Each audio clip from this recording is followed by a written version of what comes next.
It's in the words of the week.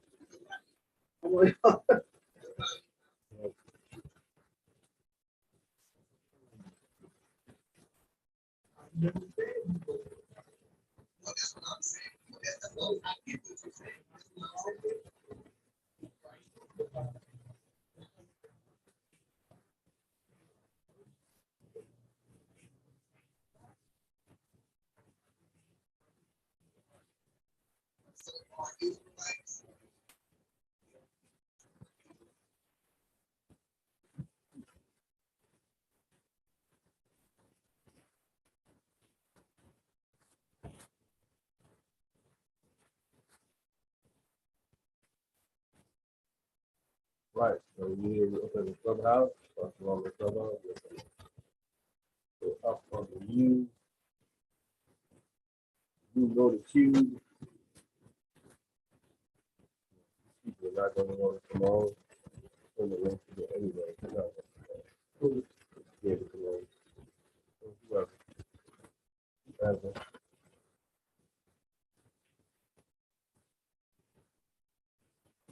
In the place, in the time, whoever, whatever, he's there. Any update on the orange tutorial? Nope. Go text him again. I said just wait.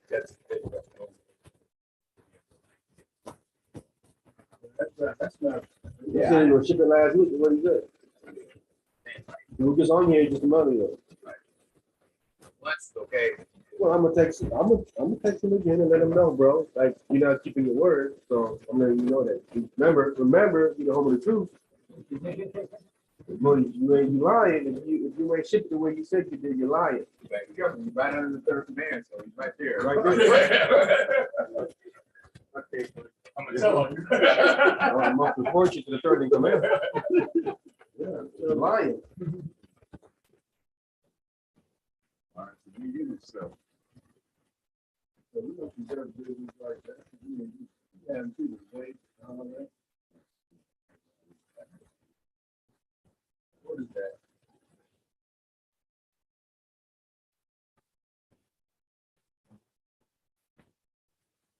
But not? Come on. Got a M.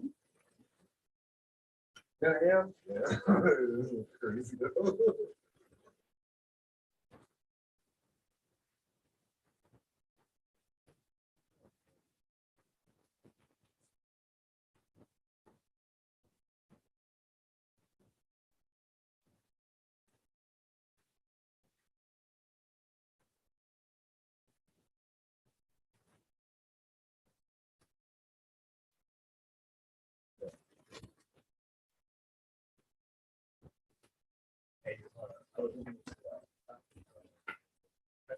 Like a story that they not I'm saying, you see how people get this on the thing with you writing, you're not clear. What is it?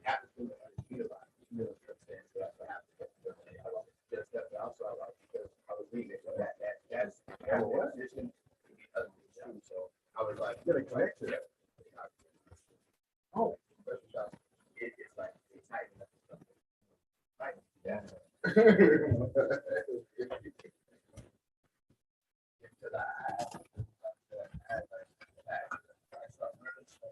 I don't know why you sniping that. I didn't make no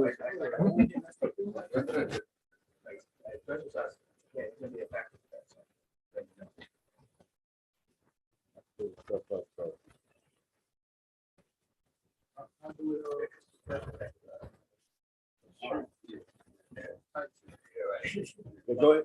Like tomorrow, either foul or unclean because it's the same word. So, or just like odd, it's me again odd, like that. It's meaning that that's the same word, like the same meaning.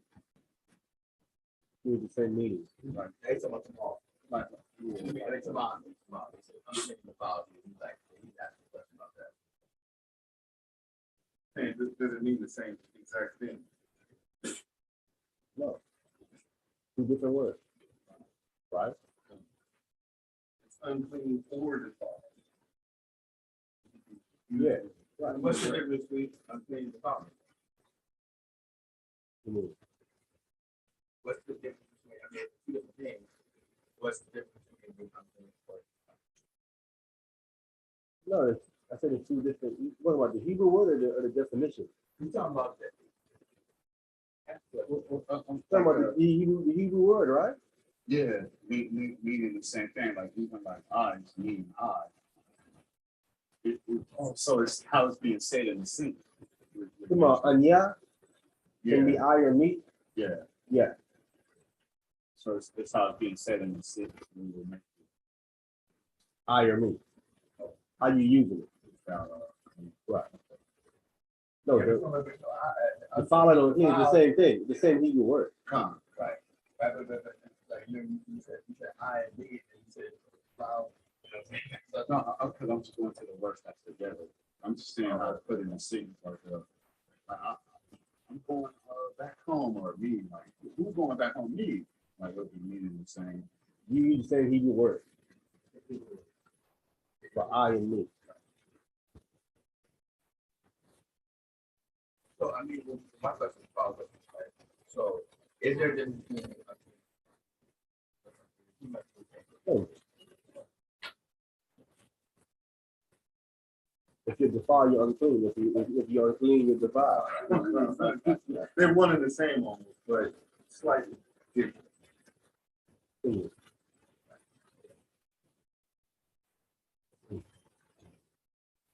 Which one is worse? I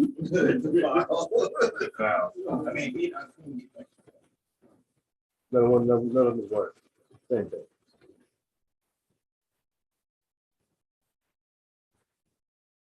All right, no other questions, please.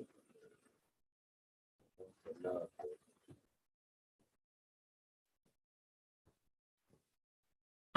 right, so we're gonna deal with we go back to the Apocrypha.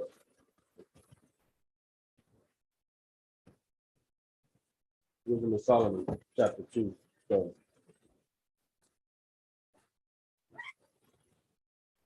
going back over it again, and it looked like this chapter. This is a prophecy about Jesus Christ. This is how it looks. This is how it,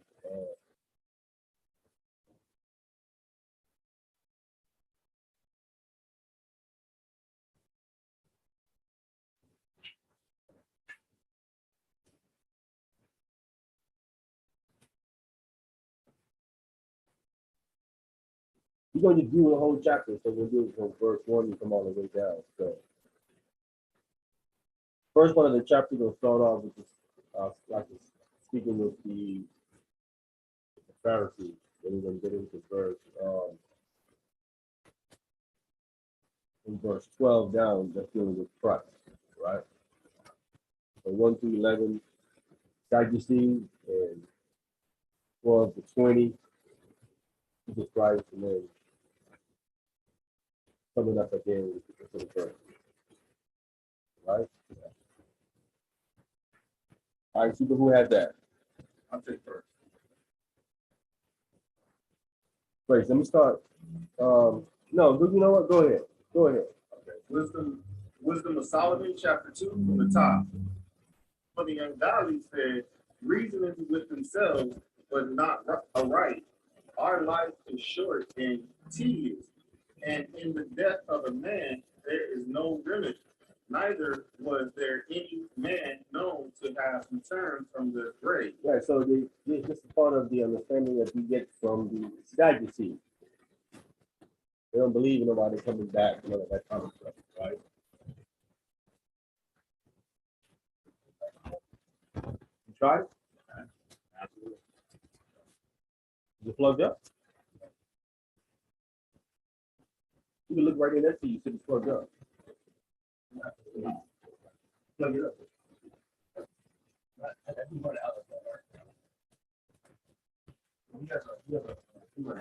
Okay. Oh, yeah. That's better. Thank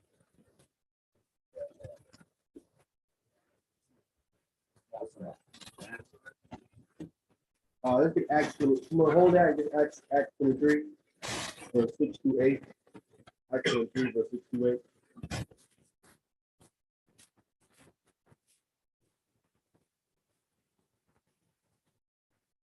Also, we're getting at it. Let's read verse 1 again. It's in Wisdom of Solomon, chapter 2, verse 1.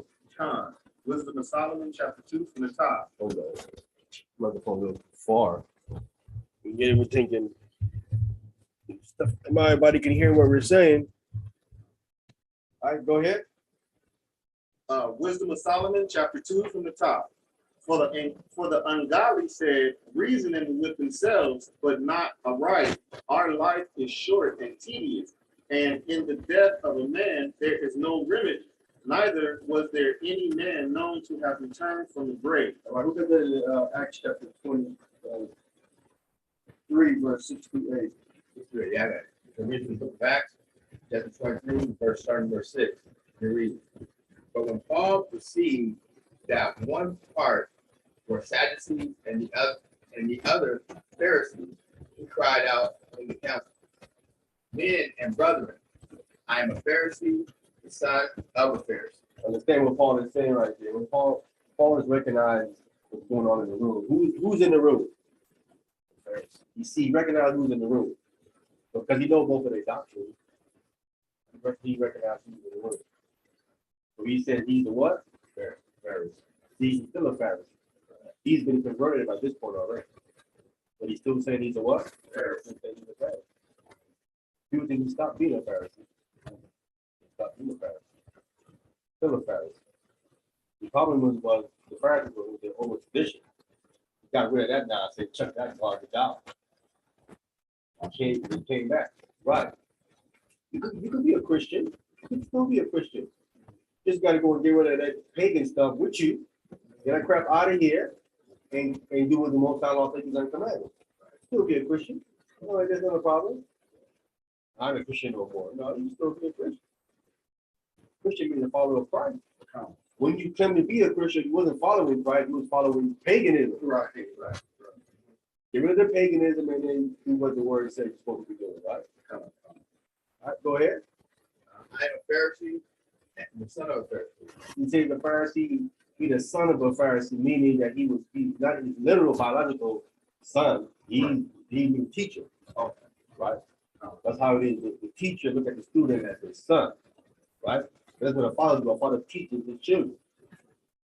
Right? Go ahead. Of the hope and resurrection of the dead, I am called question. So he said because of the situation about someone coming back from the dead, that's why they call me the question. Because I'm teaching a man, died, and came back to life. You know what I'm saying? That's why they're questioning me about this. Go ahead. Number 7. And when he had said so, there arose a decision between the Division.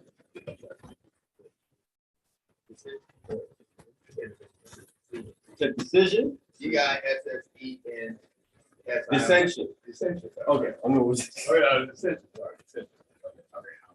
I'll read it. Verse 7 says, and when he had said, there arose dissension between the Pharisees and the Sadducees, and the multitude were divided. Yeah, so both of them, because they on two sides of the fence when it comes to that right there.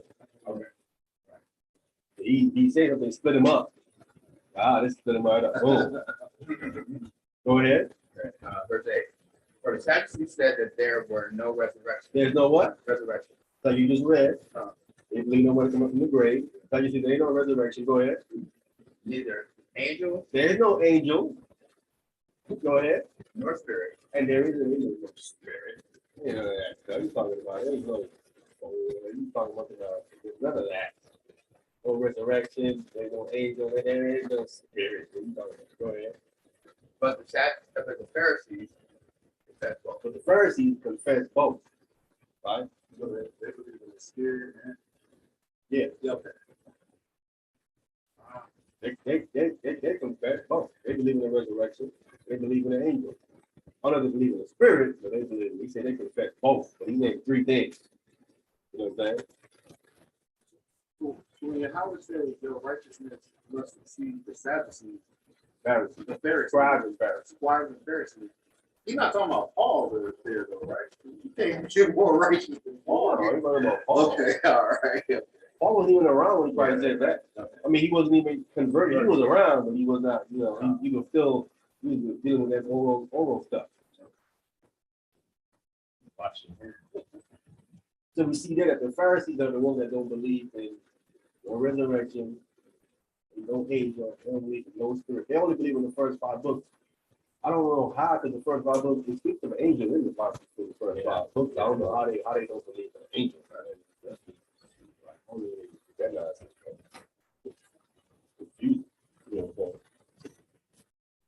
So I thought I wanted to just show that the Pharisees are mirroring with Wisdom of Solomon chapter 2 and 1.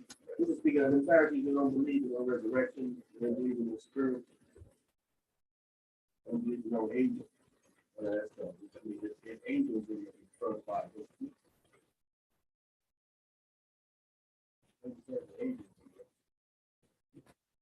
All right, go ahead. Go ahead and Wisdom of Solomon. Wisdom of Solomon, chapter 2, verse 2.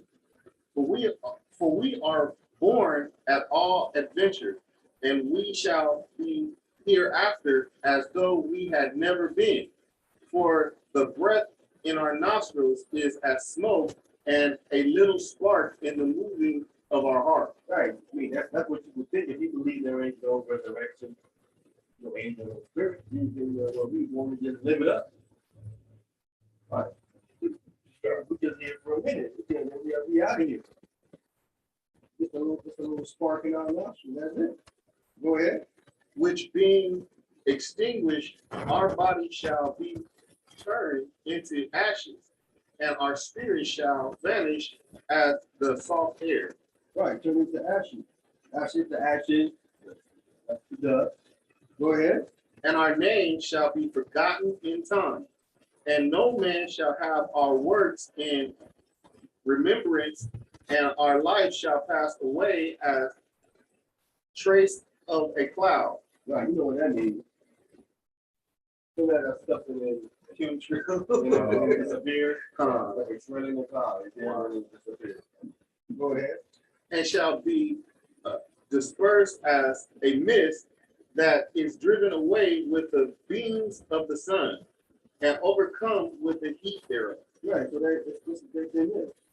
Nothing after this is it, and that's all. Go ahead. For our time is a very shadow that passeth away, and after our end there is no returning, for it is fast sealed, so that no man cometh again. Yeah, no resurrection. You ain't coming here again. That's it. What you did, that's it for you. No more you. Forgotten.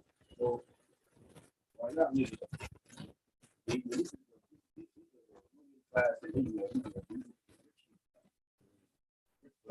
People up at a burden, right? Every year.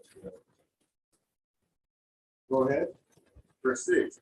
Come on, therefore, let us enjoy the good things that are present, and let us speedily use the creatures like as in you. That's what they've been doing.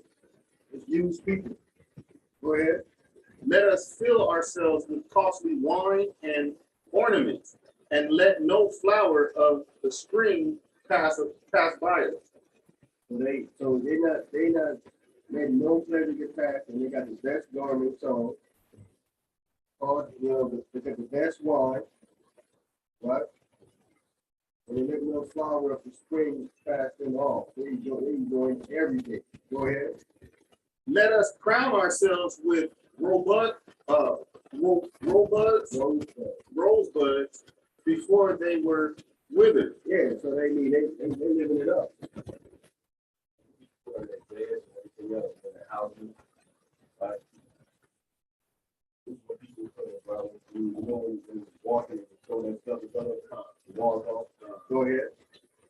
Let none of us go without his part of our Voluptuousness. Voluptuousness, right? It's given the pleasure. You know that stuff goes with voluptuous. yeah, voluptuousness. What is that to you? No, I have it marked right there, and I couldn't see it. Oh, yeah. Keep going. Hey, Shabbat Shalom, T-Miles. Shabbat shalom. Hey, Shabbat Shalom, man. Shabbat shalom, brothers. How y'all doing? We're in Wisdom of Solomon in the Apocrypha, chapter 2. What verse you at? Verse 9. Verse 9. Okay. All right, go ahead. I'm gonna read verse 9 over again. Let none of us go without his part of our voluptuousness. Let us leave tokens of our joyfulness in every place. For this is our position and portion. Oh, portion and our lot is this. Yes, that's what they do. Going around all kind of places, you know, they don't believe their step on things in the head, that's what people do that. They go to the forest, around the tree, the leaves, and come out the head. This is what I was doing back in the wall. You know what I'm saying? Tag all over here and stuff like that. Marking, name it. Right, these are my flag on the moon. Flag on the moon. Marking up. We call that reading the terrain. Hey, real quick, JD, I don't like my name on the wall because you making my name in the hall. That's right. Yes, sir. Go ahead. Verse 10. Let us oppress the poor, righteous men. Let us not spare the widow. You know what they were doing? They wasn't doing the righteous man. They was oppressing the woman that her husband had died. Go ahead. Nor reverence the ancient gray hairs of the age. Or they didn't reverence the ancient gray hairs of the age. They was not dealing with the older man, like, you know, the whole Torah is for the older guy, the older elders. Like, man, we ain't just rolling with that nonsense they're talking about.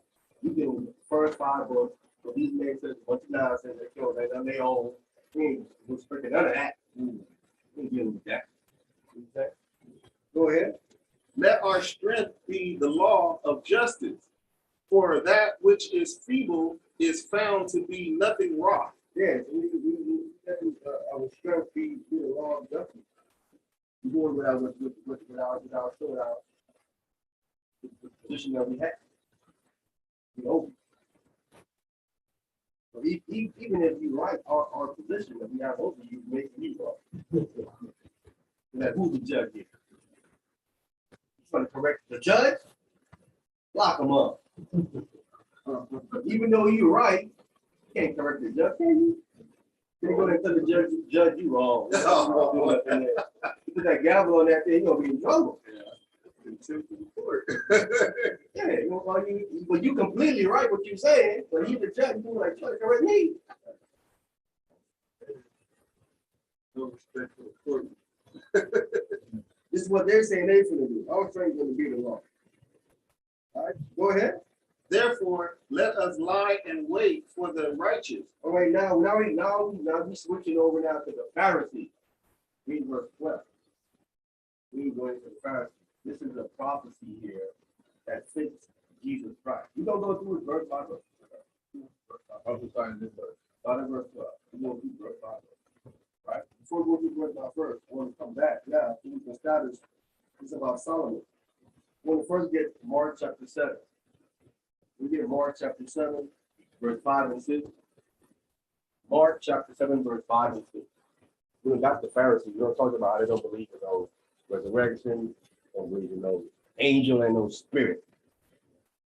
Only they believe in the first 5 books. I don't know what's wrong with them. I don't know where they get that nonsense from. How do you guys believe in like Joshua don't mean nothing? First King, Second King, crazy.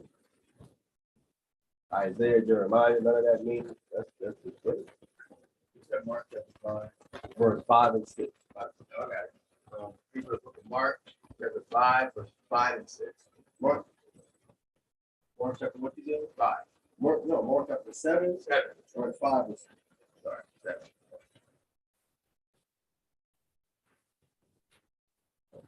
So read from the book of Mark, chapter 7, verse 5 and 6. That's it. And it reads, Then the Pharisees and the scribes asked him, Why walk not thy disciples according to the tradition of the elders? Yeah, why is your disciples walking according to this man-made nonsense we made up? The man that has made up and we push it. Go ahead. But eat bread when unwashed hands. Eating bread with unwashed hands, right? So that means washing your hands and saying a prayer over it and do it about 7 times. So some of y'all never do that. Right. That's what it means to eat with unwashed hands Not to eat with your hands full of money. You know, that's what they say. Right. Go ahead. Verse 6. He answered and said unto them, well, have Isaiah prophesied of you, you hypocrite. You what? Hypocrite. So he telling him, he said, look, Isaiah the prophet prophesied of you hypocrites. So if Isaiah was talking about Pharisees, is it plausible that Wisdom of Solomon is talking about them too? Right. Yeah. No. Is Isaiah the only one who was talking about them? Right. You know what I'm saying? Good point.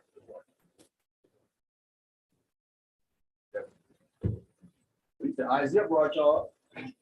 I'm saying Wisdom of Solomon brought y'all up too. Got it. Go ahead. It said, he said to them, well, when have Isaiah prophesied of hypocrites, it was written, these people honoreth me with their lips, but not their hearts. It is far from me. Right. Go ahead. Howbeit in vain that they worship me, teaching for doctrines, they command, they teaching for doctrines, the commandments of men. Yeah. Teaching for teaching for teaching. Their teaching is the teaching, the commandment of men, the commandments of God. Right. Right. Want to go get now? So again, people don't want this thing in Wisdom of Solomon here to be a prophecy about Christ. Because why? Why they don't want it to be a prophecy about Christ?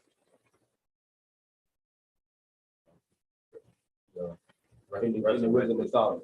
If the Wisdom of Solomon got a prophecy of Christ, you know what does that mean? That means that Oh, that's my question. It's still gonna come in effect. No, what does that mean? Nope. That means that now put it in the canon. See that? It becomes what? Scripture. right. See? You got prophecy like it does in Jeremiah, right? And Ezekiel. Those are in the canon. If one is in here, then it's got to be in the canon too. You can't leave this out. All right, so from here, let's get 1 Kings chapter 4. Let's see in Solomon. What's the Solomon though? You saying when Solomon had a prophecy? Solomon ain't no prophet. Just the king, man. Yeah, all the wisdom. That's all the wisdom, but he had no prophecy, man. Prophet. Show that. 1 Kings chapter 4, let's get verse 29 through 34. King chapter 1. Yeah, we're gonna build this up. 1 Kings chapter 4. Yeah, 1 Kings chapter 4, 29 through 34. First King chapter 1. 1 Kings chapter 4. First King chapter 4, starting at verse 29. Read. And Most High gave Solomon wisdom and understanding, exceeding much. He getting exceeding much wisdom and understanding. Go ahead. And largeness of heart. Largeness. Otherwise, brain. Right? Can someone say you got big head? Largeness of brain, you filled it with a lot. Go ahead. Even as the sand that is on the seashore. Nah, come on, man. That's a lot of information. So we ain't a prophecy nowhere in there. No prophecy in there? No. Yeah, anyone would have it right. The smartest man always has some prophecy, right? They don't care who they are. They always say something about the future. Go ahead. Start. And Solomon's wisdom is selling the wisdom of all the children of the east. He excelled country. all the children of the east country. Children of the east country are the children of Keturah, right? Abraham's concubine. These are the children of all the children that she had. These are the children of the east, right? This is what it says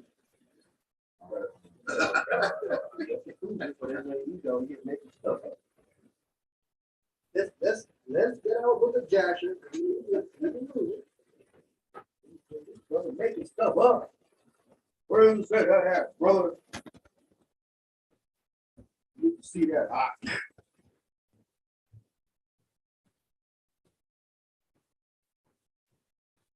And you think your word for that. Let's get Joshua chapter 62, verse 15. The book of Joshua chapter 62, verse 15.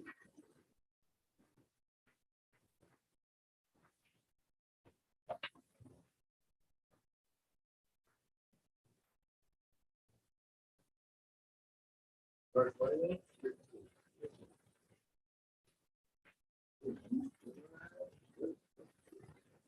That'll be the right word. When I'm messing with my head.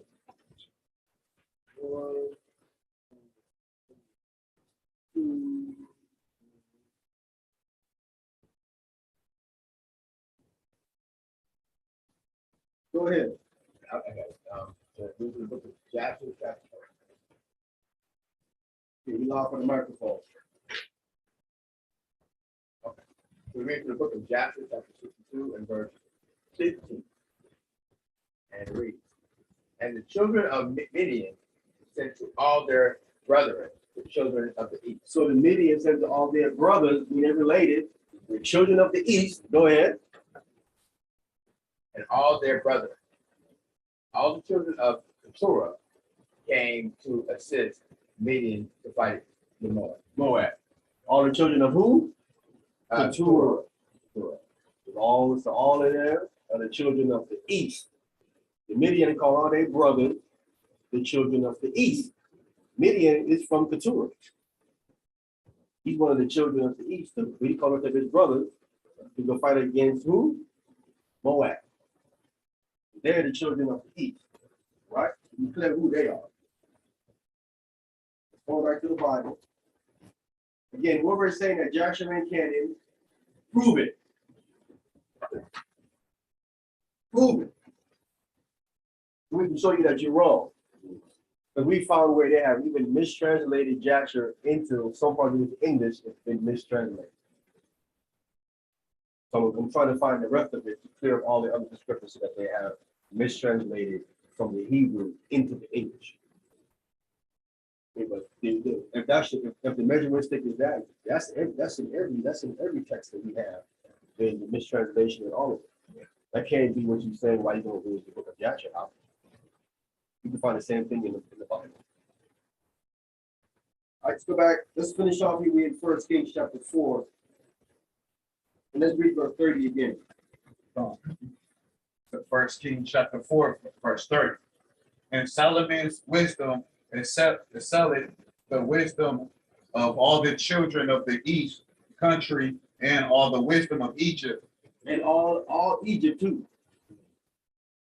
Solomon passed them for wisdom. The children of the east, they were considered some of the wisest men, right?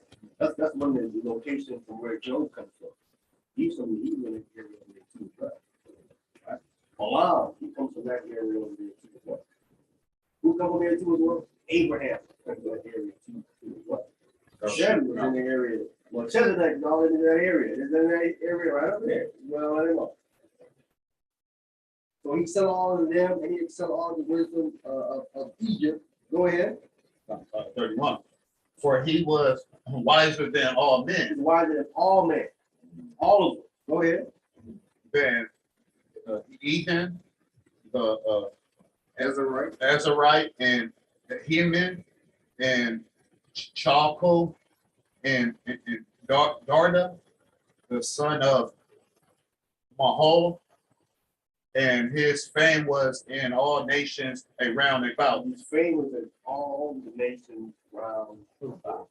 Everybody knows about Solomon. Everybody knows. Every nation around about knows that. He's a well-known man. So how would, if all the nations know this man had to be smart, why do they have a record of it? They have a record of it. so-called white people hiding information. If he is the wisest of all men on the earth, come on now, that would be recorded. Every nation would have been recorded this man. It's like it is now. Every nation has recorded something about Michael Jordan. Oh, yeah, right. Most nations recorded something about this man. Man, you guys, he's the best. Come to later on, Michael who? He never existed. What? What they said about Solomon? He never existed on this nonsense. Come on, man. Y'all hiding information. Go ahead. 32. And he spake 3,000 He proverbs. spoke 3,000 proverbs. 3,000 proverbs. Proverbs are dark sayings. We had 3,000 of them. Go ahead. Gone. 3,000 proverbs. And his song were the 1,005. 1,005 of these songs. What do we have? We have one. Song of Solomon. Oh, well. We listen to all 104. We only got one. Wow. 1,005. People hide this document. Oh, 1,005. That's a cool that is still with me. Yeah. Go ahead. 33. And he spake of trees Make a tree, you can break the tree down. Go ahead. from the cedar tree that is in Liberia, Lebanon, even unto the hyssop that sprangeth out of the wall. He spoke also of beasts and of fowl and of creeping things and of fishes. Yeah, he always break all this stuff. So in the beginning, Yeah, he talked about, he couldn't imagine when you there, he started speaking of these things you ain't never heard before, understanding how animals operate and all that other stuff. Animals know all this stuff.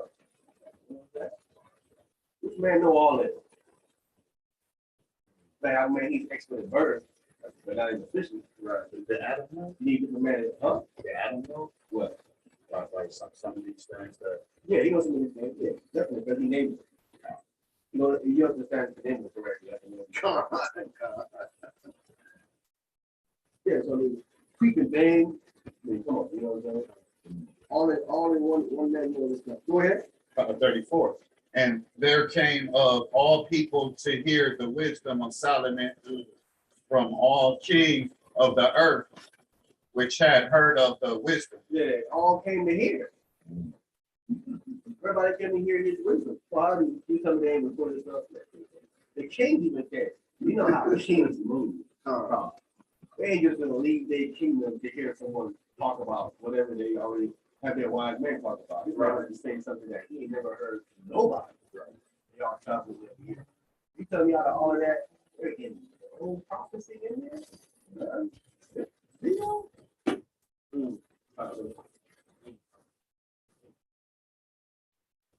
We're not done. We're not done. We're not done. Send me 2 Peter chapter 1. 2 Peter chapter 1.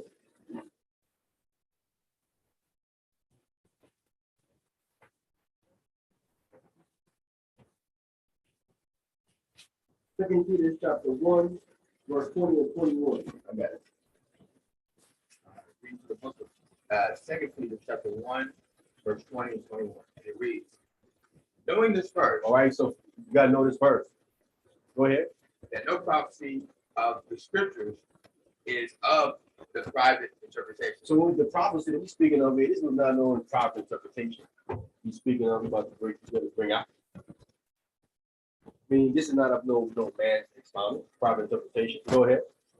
For the prophecy came not in old time by the will of man, So the prophecy we're going to read here in Wisdom of Solomon, this didn't come in old times by the will of man. Go ahead. but holy man, But who? holy man, Holy man. We know Solomon here in the beginning was a holy man. All his wisdom that he had to be a holy man to have all of that. Right? yeah, The holy man, of the Most High, spake as they were moved, by the Holy Ghost. Spake as it was moved. We got to read what Solomon spake, that he was moved by the Holy Spirit. Okay. What we gonna speak, what we gonna read. Okay. We gonna say that's gonna line up. That was good. Let's get one more about Solomon, and we're gonna get two more, and we're gonna dive right into it. Ecclesiastes in the Bible, chapter 3, verse 1. Let's get Ecclesiastes in the Bible, chapter 3, and let's get verse 1.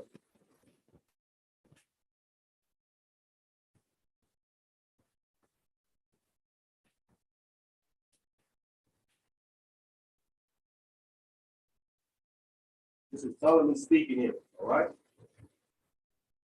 Ecclesiastes in the Bible, chapter 3, verse 1. We're from the book of Ecclesiastes, the Bible, chapter 3 and verse 1. And it reads, to everything there is a season. So Solomon is saying that everything is a season, meaning an appointed time. Go ahead.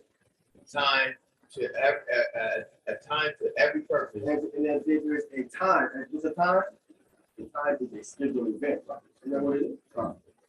There's a scheduled event also. It says to every what? Every purpose. Right? Yeah. Meaning every aim, every goal. Time for all of that. Go ahead. Under the heaven. Under the heaven. He knows that. But he knows in a certain time things gotta happen. He would definitely a certain time Christ that comes, a certain time he would know this stuff. What he's saying right here. He knows all this stuff. Remember, Jesus Christ was born on an appointed time. He was born on tabernacle. That's a season, appointed time. I'm gonna know this stuff. Let's get one more in Deuteronomy, the 18th chapter. We're going to go back to the wisdom of Solomon, chapter 2, verse 1. Deuteronomy, chapter 18, verse 20 through 22.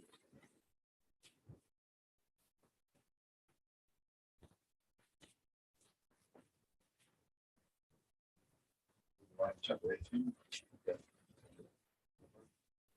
Verse 20 to 22. Deuteronomy chapter 18, starting at verse 21. Verse 20. Or 20. But the prophet which shall pursue to speak a word in my name, which I have not commanded him to speak, or that shall speak in the name of other gods, even that prophet shall die. Yeah, prophet is speaking in the name of God and the name of other God. Don't die. All right. Go ahead. 21. And if thou say in thy heart, how shall we know the word which the Lord hath not spoken? So how are we gonna know, brother, this prophecy you about to bring up about Jesus Christ? How are we gonna know from the Most High God? How are we gonna know? Go ahead. 22.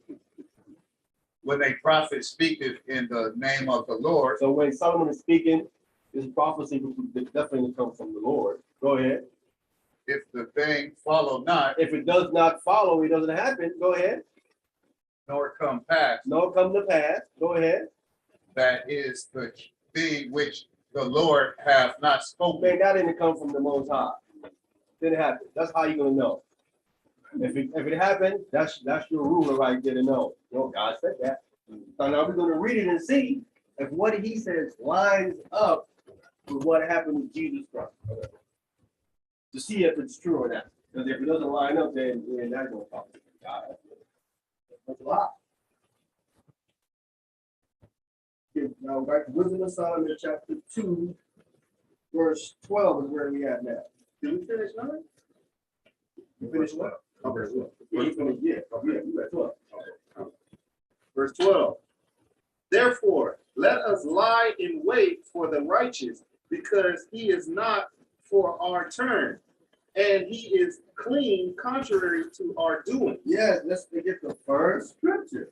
First John. Let's get First John chapter 2, verse 1. The first thing they said was therefore let us lie in wait for the righteous. Let's see if Jesus Christ was righteous. First John chapter 2, verse 1. One first.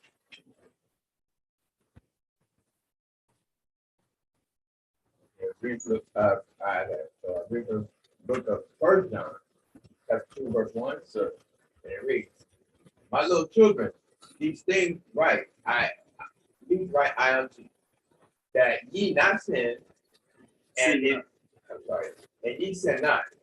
And if any man sin, we have an advocate with the Father, Jesus Christ, the righteous. There you go. Jesus Christ, the righteous. To be clear, he's the righteous.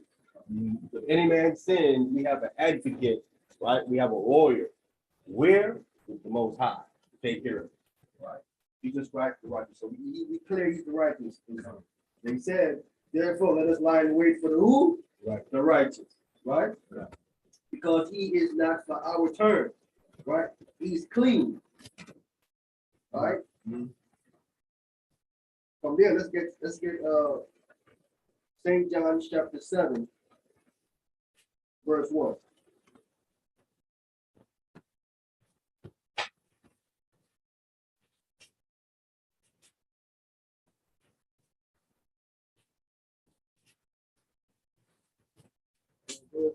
Yeah, so we do know he's the righteous, so we want to lay is and let us lay and wait for the righteous. That's the righteous part. We're gonna get the lay and wait part right.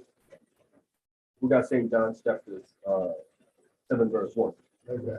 Real loud for the microphone. St. John chapter 7 and verse 1. After these things, Yahushua walked in Galilee, for he would not walk in Jewry, because the Jews sought to kill him. They what? The Jews sought to kill him. Laying wait for him to come. I ain't going over there. Yeah, but they're waiting for me to go over there. They can't kill me, right? We about to set me up. I ain't going over there. Stay right where I am. The Jews sought to kill him. They laid in wait over there for him to come over there to get him. Oh, okay. Trying to get me. Y'all slick. Let's lie and wait for the righteous man. Right. Right? Because he said he's not for our turn. Let's get that. Matthew 23. Let's get Matthew 23, verse 1 to 3. We're going to skip to verse 13. So far, we're lining it up. Lining it up. You said for Matthew? Yeah. Chapter 23, we'll start at verse 1. We're going to read 1, 2, 3, then we're going to jump to verse 13.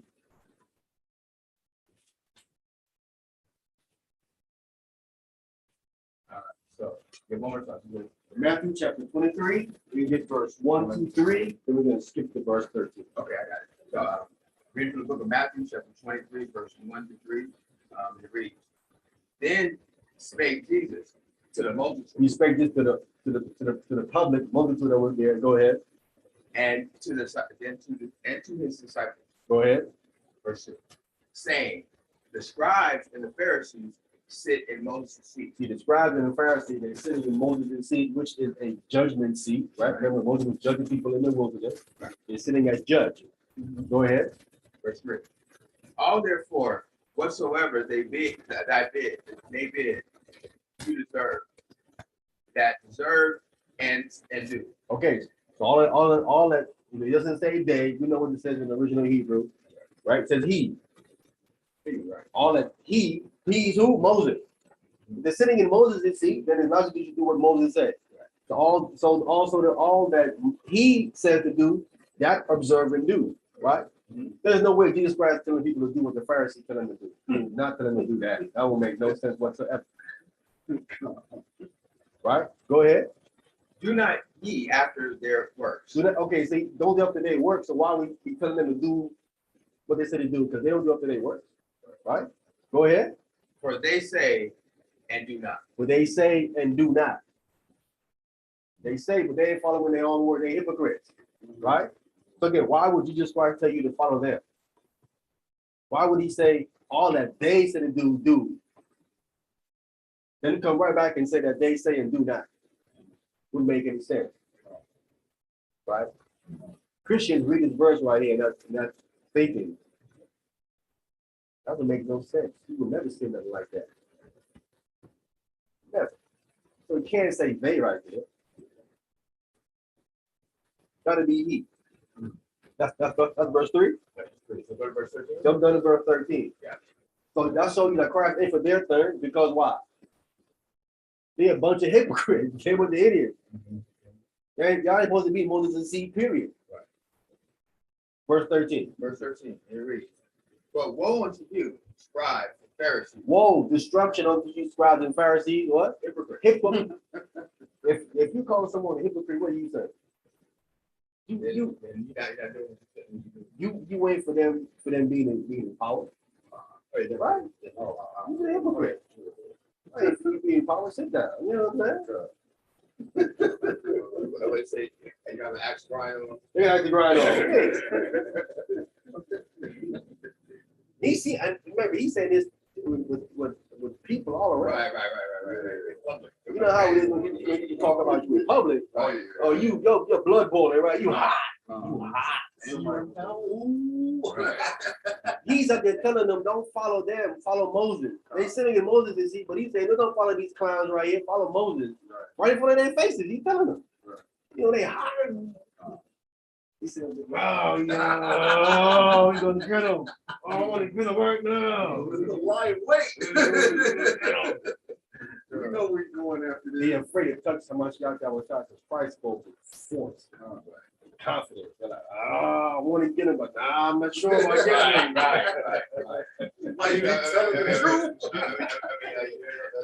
Like the cadence that came out of his mouth. Yeah. We see the words, but we don't know how it actually, like, the vibration that came out. Oh, yeah. Oh, man. Trust me. Like, they were quiet. I'm a hypocrite. I'm hot.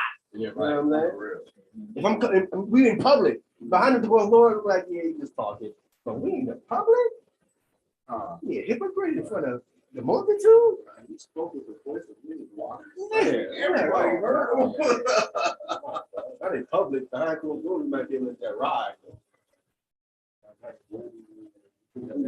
So, bro, fishing again? Okay, so, but woe unto you, scribes and Pharisees, hypocrites, Uh-huh. for ye shut up the kingdom of heaven against men. See that? Shut up, the kingdom of heaven. Go ahead. For ye neither go in yourselves, They ain't going in. Go ahead. neither suffer ye them that are entering to go in. Right. The people who are trying to get in, you are blocking them from going in. So Jesus Christ ain't for their turn. Why would people their turn? Christ can get you in the kingdom. They trying to block you from getting into the kingdom. He's like, man, listen, I need to get out the way. He's not for the he's clearly not for their turn, right? That's why he wasn't a Solomon, right? That's what they says right here at the end of the verse. Right? He says, because he's not for our turn, right? And he is clean contrary to our doing. Right? So he Christ is clean contrary, he don't roll like that. Right? He's clean. Let's get the cleanness. Hebrews chapter 4, verse 15, let's get the cleanness. So he's clean contrary to their doing. How clean is he? Hebrews chapter 4, verse 15.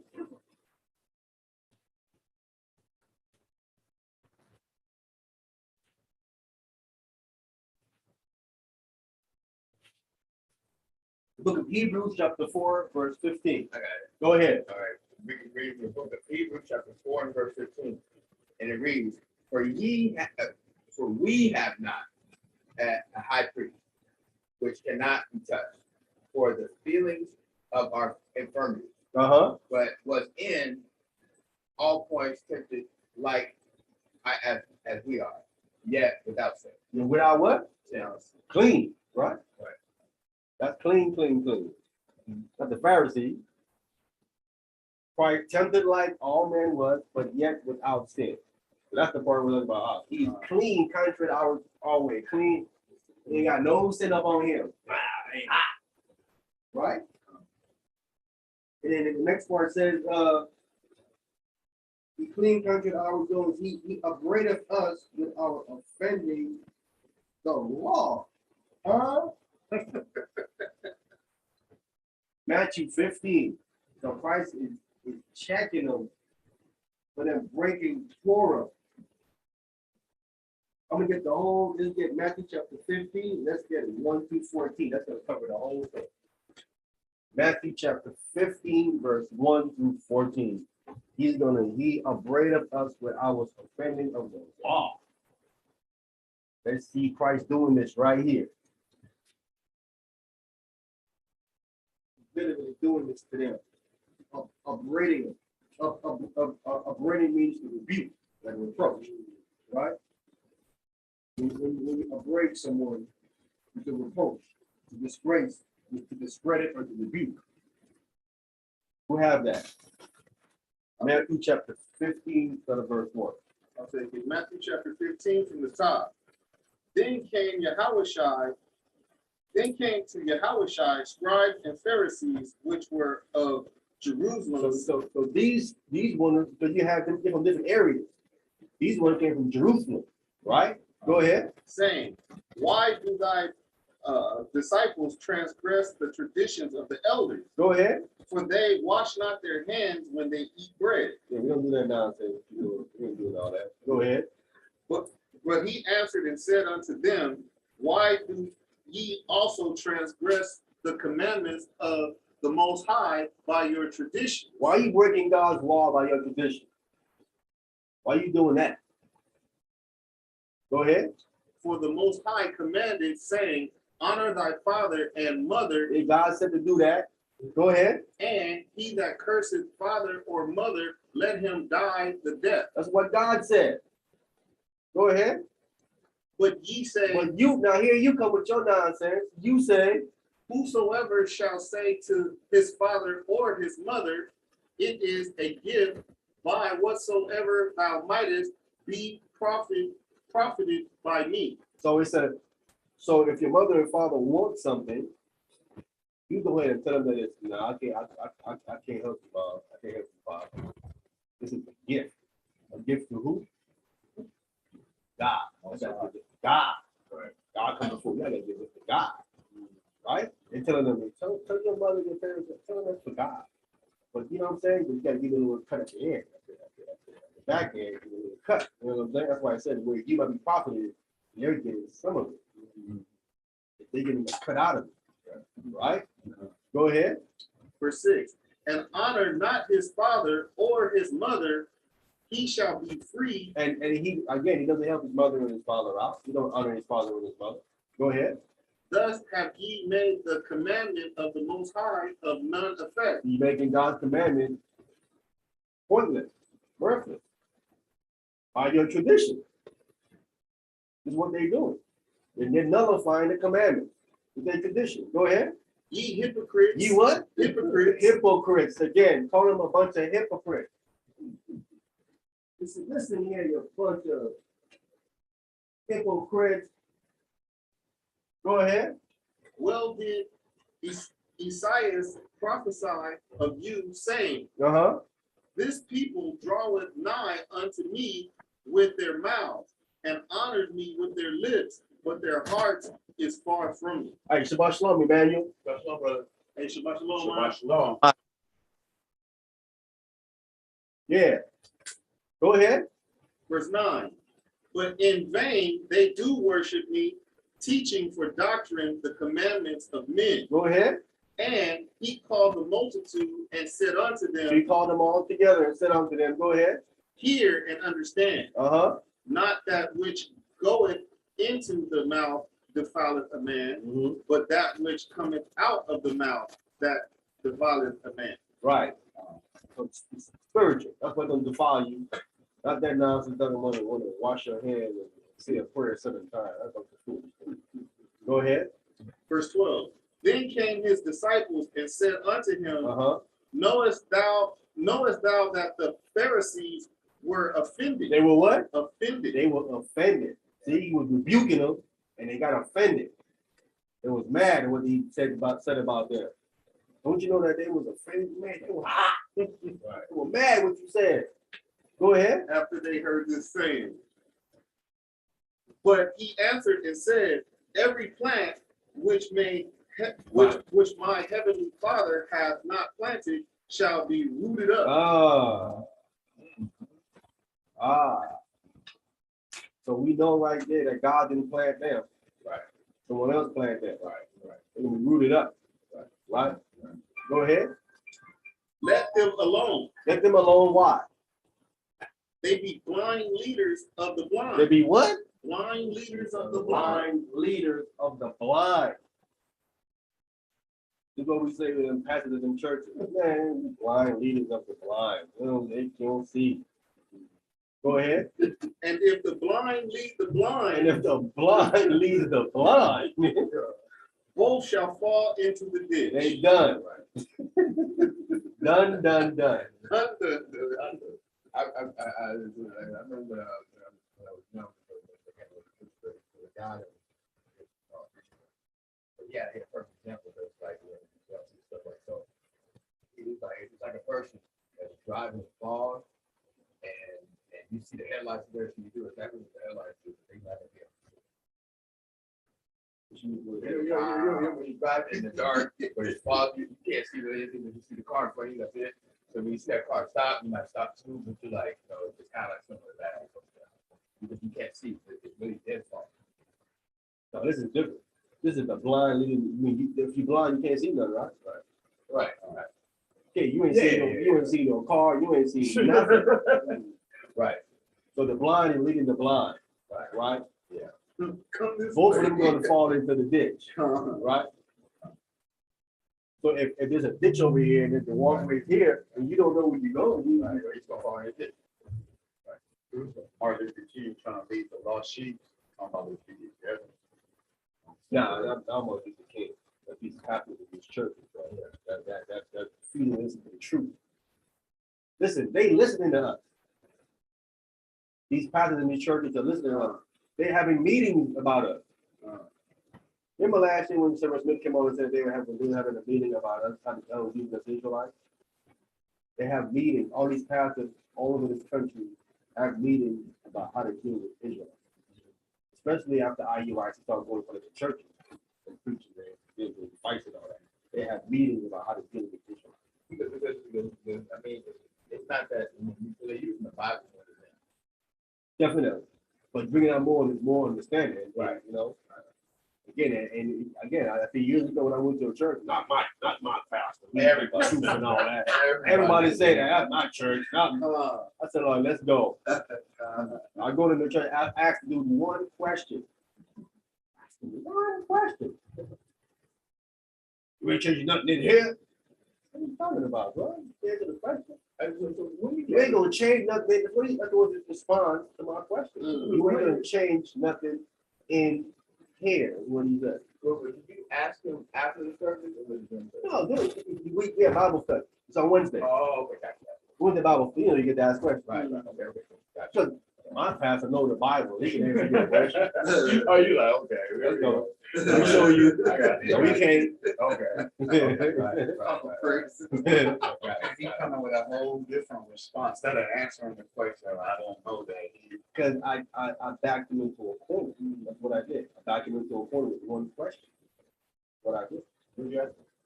Huh? I don't remember what I asked. This was years ago. Okay, gotcha. Yeah, I think that was responsible. But I knew it was something about Jesus Christ. You know what I'm saying? Something about Jesus Christ. That was responsible. You ain't changing nothing in here. Gotcha. Oh, wow. He laid it all down.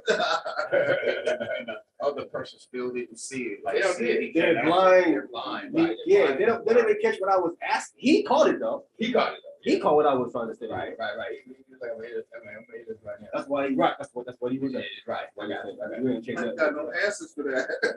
We don't deal with that. Yeah, we don't. We shut it down. So other people that are blind look at it as strength. Huh? And the people that are blind, they see him doing that and they look at it as he did a strong weak. Right. Right. Not knowing that he's leading you to this. Get into a ditch. Yep. Right. Yeah. Because listen, they don't get what's happening. See, he had to cut it short. Don't let it go no further. His response is letting them know he's trying to come in here and change things, which I wasn't. I was asking a simple question. Right. You know what I'm saying? So you flipped it. Version. The people that brought me in here said, look at this. I looked at this. You're not gonna answer the question. What is it? Huh? What is it? You know what they're gonna say. No, actually, I don't. You know what they're gonna say. Actually, I don't. Like, 'cause I never like had experience like this. So. Oh, did you go They're gonna silent? be like, you like, yeah, you know they not. Me to go. Come on. That's the sad thing, man. People are not really like reading the Bible themselves. Yeah. No, you know, they go, like, what did he, I mean, he didn't answer my question, this is the point. You claim he's gonna answer the question. Did he answer the question? Right. No, he answered the question. What, you hear what he said? Right. I ain't gonna change that. I got the question. I'm gonna change anything. Nah, man, you. Yeah, I got you. Yeah, I feel that. Got you. Yeah, but see, what the pastor did, he understood that way. Accepting it. Calm. What do you do? Yeah, it wasn't like- But, you know, they're not ready to go against their pastor with the rest of the people there. You know what I'm saying? But they friends and all that, you know, but you bragging about your pastor now, I put him on Front Street, I'm showing you what I said you're gonna do. But they're not really, I'm just trying to show, what you think you saying isn't correct. If you're gonna go with him, just go with him, but don't start saying he's gonna do all that, because he's not. Let's go back to, we finish off, let's finish off, yeah, we finish off back to, that was 14, right? Come. Yeah, okay, let's go back to Wisdom of Solomon now. Wisdom of Solomon. It says in verse 2, where it said, he offending of the law, objected to our infamy. Well, we know infamy is public reproach. This is when we're in front of the multitude, right? In front of all of it. Our transgressions of our education. That was covered when he talked about the commandments of men, right? That's the education. The teaching of the commandments of men. That's the last part of verse 12, right? Transgression of our education, right? The commandments of men. All right, verse 13. He professeth to have the knowledge of the Most High, and he calleth himself the child of the Lord. Child of the Lord. So he thinks he has the wisdom of God. Well, let's get it. Let's get it. St. John chapter 7, verse 16.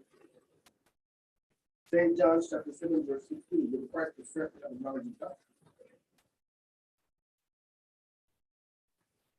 St. John chapter 7. We'll get verse 16. I got it. Read for book of St. John, chapter 7, starting verse 15. 16. And it reads, Jesus answered them and said, my doctrine is not mine. My teaching is not mine. Go ahead. But his that sent me. Yeah, not knowledge of God, but him that sent me. But he claiming he has the knowledge of God. Go ahead. Verse 17. If any man will do his will, he shall know of the doctrine. All right. So we that's all we need. But he's claiming he has the knowledge of God. He said, my doctrine is not mine, but him that sent me. So we know that God sent him. We can get one more. Let's It doesn't prove that he's not the father. Not my will, but my mind. another verse. Right. Let's get another verse to tell you he has the knowledge of God. Let's get chapter 12, same book. St. John chapter 12, verse 49. You get St. John chapter 12, verse 49 and 50. St. John chapter 12, verse 49 and 50.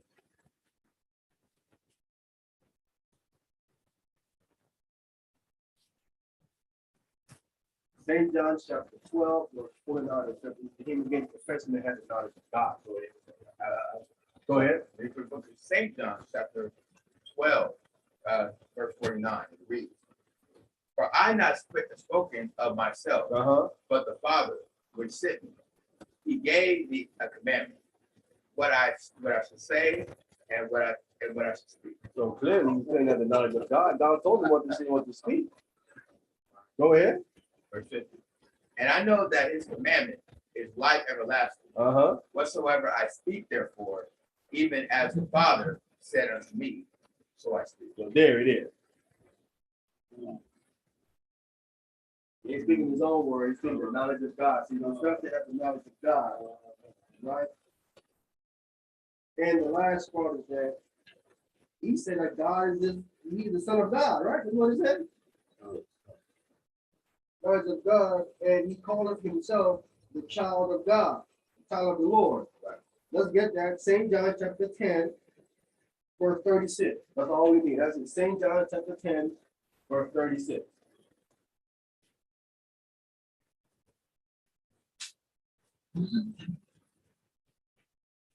St. John's chapter 10, verse 36. Then said the Jew, behold, how he loved him. St. John chapter 10. Oh, 36. I'm sorry, I was in chapter 10. No problem.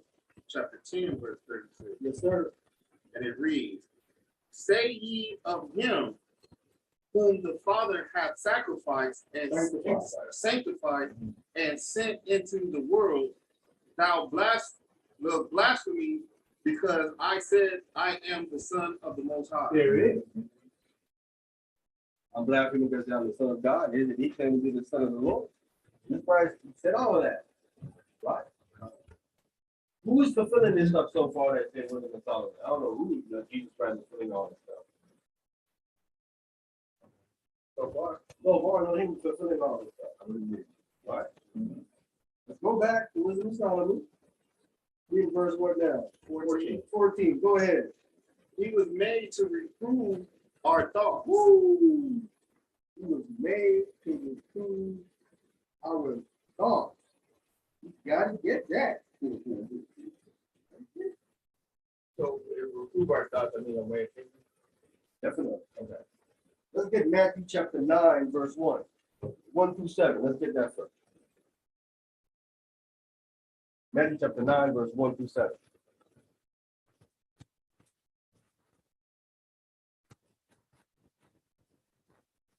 Correct. They're thinking, their thoughts.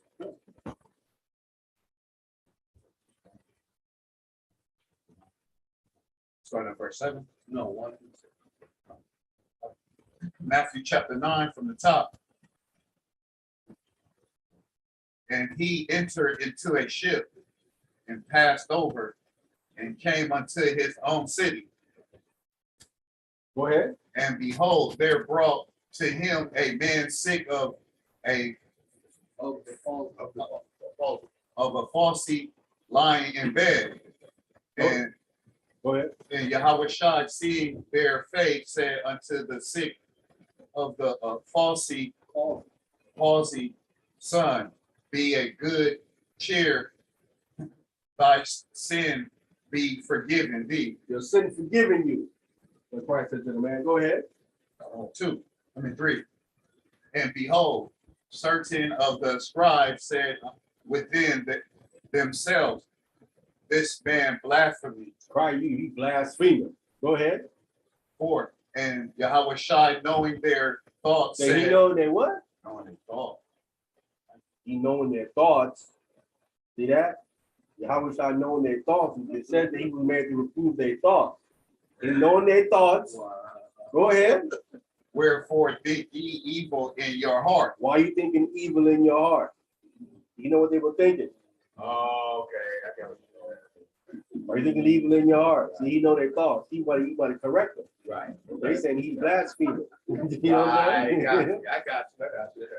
Go ahead. Why you talking loud? What Yeah. you talking about? You talking loud.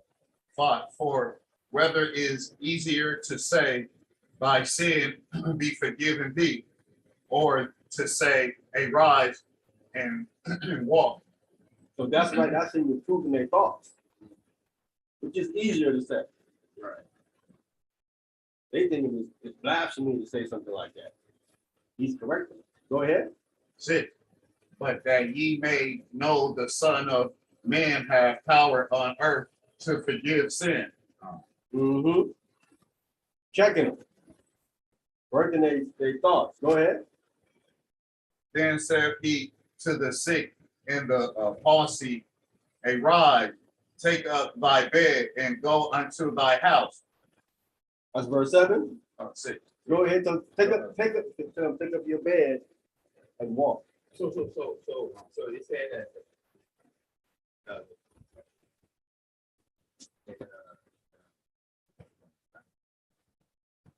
Oh, okay, so he had a pause because he had sinned? Yeah, definitely. Okay. Yeah. So what is Paul? So Christ is of course addressing the root cause Of the pause. of the Paul. Got it. So Yeah. what is pause? I think it's something where you're physically impaired. Yeah, it's kind of like. Oh, Yeah. Gotcha, gotcha. Okay, cool. Yeah. Oh, gotcha. So he already knew it was sin. Okay. And then told him to take it to his bed and walk, which is a violation of over the Torah. Like work, he's violating over the Torah.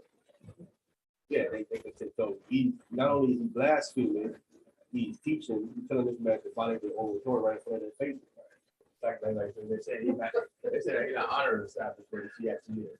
Yeah, he's blaspheming and he's going against the tradition of the elders. So, honesty still like stuff on stupid. No, A physical ailment. It's a physical ailment. Yeah. Kind of like That's why he's in the bed. kind of like Michael J. Fox, like, you know, he's like, you know what I'm saying? Like it's a physical ailment, like you can't move. You kind of like you can't think, you can't move. Yeah. So Christ healed. Yeah. What's the last? That's verse 7. Shabbat. And he arose and departed to his house. But brother, when do right brother out of my body, man. I done my thing. I want to check y'all, correct y'all thoughts. Y'all do evil and wicked, right? If you get one more. Get Luke chapter 6. Let's get one more. You see that Christ correcting their thoughts. He was made to reprove our thoughts.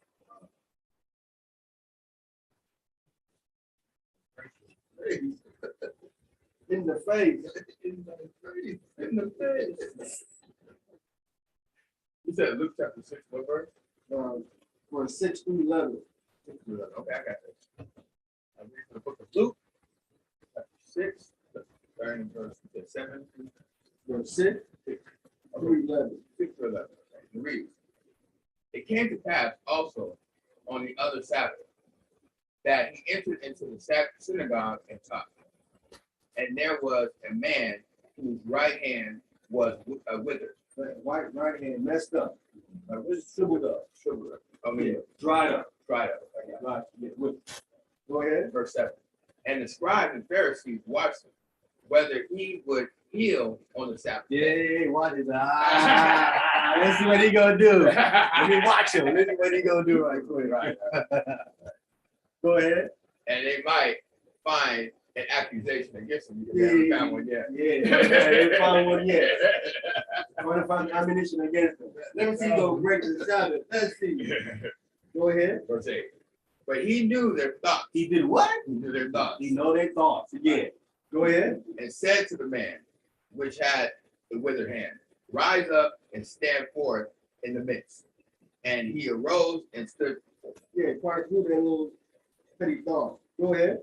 Verse 9. Then I said Jesus unto them, I will ask you one thing. Is it lawful on the Sabbath day to do good or to do evil, to save a life or destroy it? See, that's him dealing with their psyche. Right. So y'all thinking something is wrong here on the Sabbath. I got the question to ask you then. Let's do the way you're thinking, your thoughts. If I know your thoughts, I'm going to correct it. Right. He asked you a question. Right. What you doing with them? Right. Go ahead. Verse 8. Look verse 10 now. Wait, do verse verse 10. Verse 10. Okay. Oh, yes. Verse 10. And looking around about upon them all, he said unto the man, stretch forth thy hand. And he did so. And his hand was restored whole as the other. Go ahead. Verse 11. And they were filled with the madness. Oh, they was hot. They was hot. Check their thoughts. Was it to heal? To heal to destroy life. This one is going to it's going to be better. You healed the man and they were it was mad. It was hot. Go ahead. Verse 11. And they were filled with madness and commenced one with another, or commune one with another, what they might do with you. They might Wow, do we got to do something about this God, man. Checking our thoughts, man. private counsel, true counsel. Checking our thoughts. Checking our thoughts. Right. That's mental. Y'all thinking it's off. You know what I'm saying? I'm like, he's one step ahead. One step ahead of Right. our thoughts. You know, this God, man. You know what? I think that would hurt a person. You can show with their action wrong that not bad or Especially if you look at the person that he's like smaller than you. Like, you know, you think like, who's this dude right here? Like, you know what I'm saying? Like, you think he's easy target, but he's actually not. checkmate. These supposed to be the authorities, and again, he's constantly violating their oral Torah and they're teaching the people. The people are like, oh, now these guys is violating your oral Torah and all this stuff, healing people and all this stuff, right? They wouldn't dare say anything wrong about healing somebody. They're gonna say, well, what is wrong with you? You got to do a good act. That's God working for this man. You're gonna say God working for this man? How can he heal him then on the time that God was working with him? So they couldn't say nothing. They had to be quiet, right? Yeah. Right, exactly. Because you know how Israel is back then. So people don't understand how Israelites were back then. What the Israelites were back then? If you was going against a man of God, they'll stone you. Yes, they'll stone you. They're gonna think you were against God. This man here, I was working with God. You Right. saying he's wicked? Now you the wicked one going against a man of God. They'll get stoned and if to stone you, you're gonna be a dead person. Right. This is how Israel rolled back then. That's why they was like, we ain't say no, nah. Yes, sir. They did say that his power came from the devil. It's like they said it. I mean, but they didn't say at this point though. I mean, No, they didn't say that. People were saying that. oh, okay. The Pharisees wasn't saying that. Okay. Yeah, the layman, they was, some of them were saying that. No, some of them were saying that. Yeah, some of them were saying that. They were divided. But the Pharisees wouldn't say that. Okay. Because they knew the truth. There's plenty of times you asked them questions, but they couldn't answer the question. This is one of them right here again, too.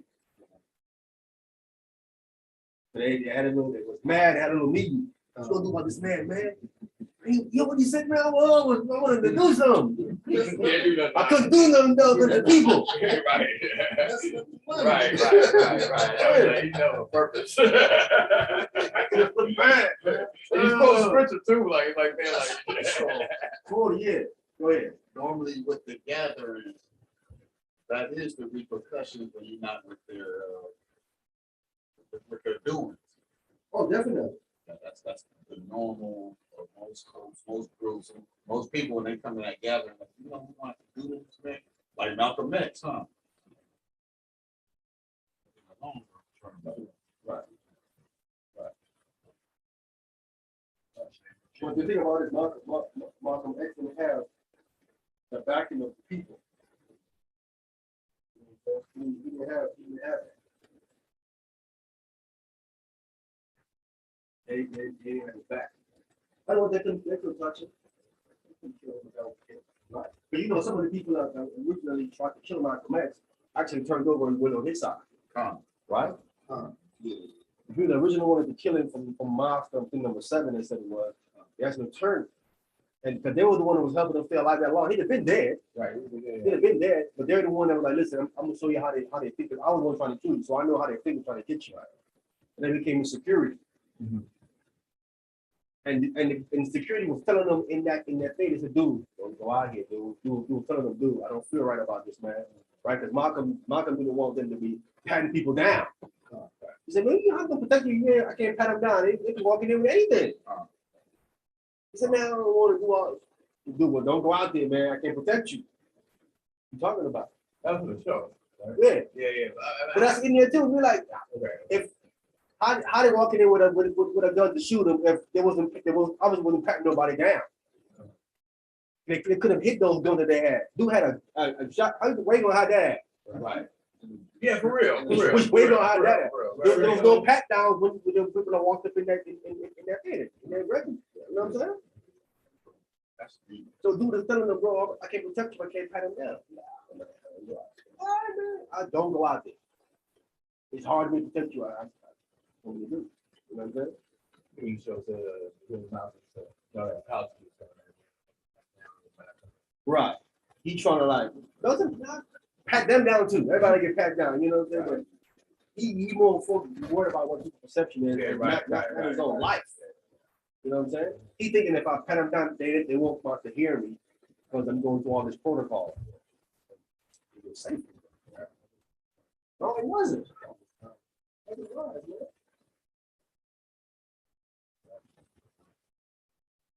And it was telling me, Listen, they were telling him, listen, you can feel that eerie feeling in the air that something is wrong, right? Most people ignore it. They feel like, man, something feel like, man, something's wrong, bro. But they don't know what it is. And they're trying to zero in on what it is. They don't know what it is, but something is out of place here. Something is wrong, and they don't know what it is. Most people end up catching it, but you don't see where it's coming from. You feel it, but don't know where it's coming from. And you're trying your best to try to avoid it, right? You're trying to avoid it. And you can't avoid it because the scenario is set up where it's set up to predict what you're going to think ahead of time, to circumvent what you're going to do. The only option to get out of it is what? There you go. It's your only option to come out of it is prayer. Because only he can turn it. You cannot predict where it's going to come from. You feel it, but you're not going to predict it. Yes. Only God can then, I can turn that. That's when you reach out to me. I can turn it. I can change it. Only I can do it. You can't. No time did you hear, you didn't see Malcolm X pray to Allah.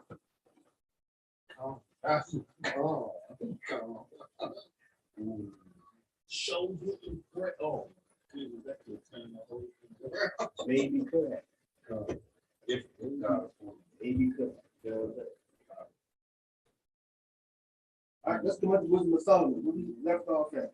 yeah, I think we have 15. We left 14? Okay. All right, 15. Let's go ahead. Wisdom of Solomon, chapter 2, verse 15.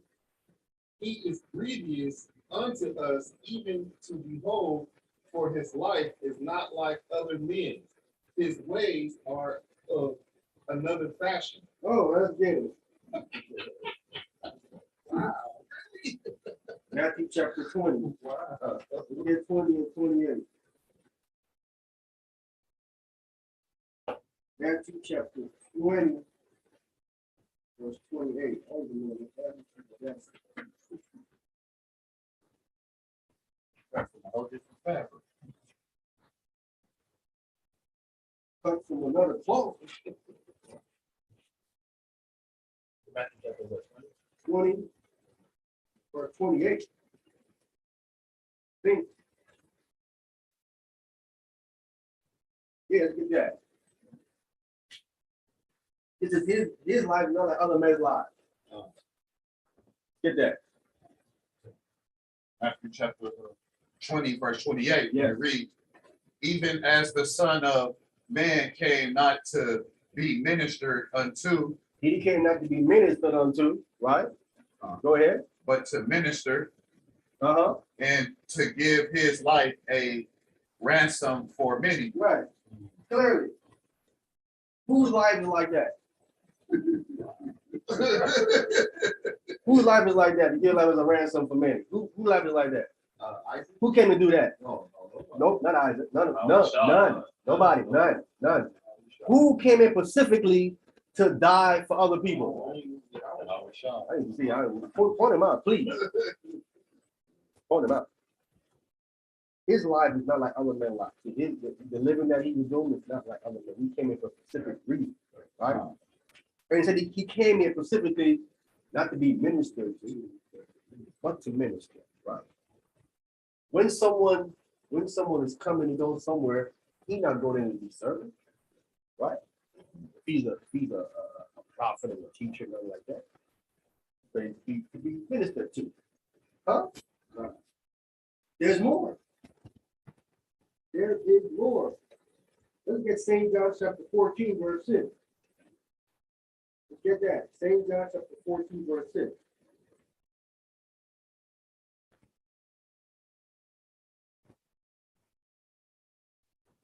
Let's get the way.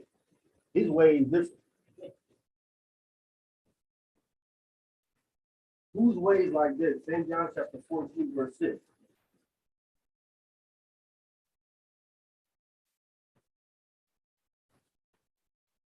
Who got that? I got it. Go ahead. It's the St. John, the book of St. John, chapter 14, verse 6. Yes. And it reads, Jesus said unto them, I am the way, the truth, and the life. That's Christ said, I am the way. Meaning he's the mode and the fashion. He's of a different way. Whose way is like that? Who can claim to be the way? So he is the way. His fashion, his mode is a different way. What it says, right? His way of another fashion, right? He's literally the way. Now I'm gonna get you to the fashion. Fashion right now. We get St. John chapter 9. Same book. Same book. St. John chapter 9. Let's get 1 through 7.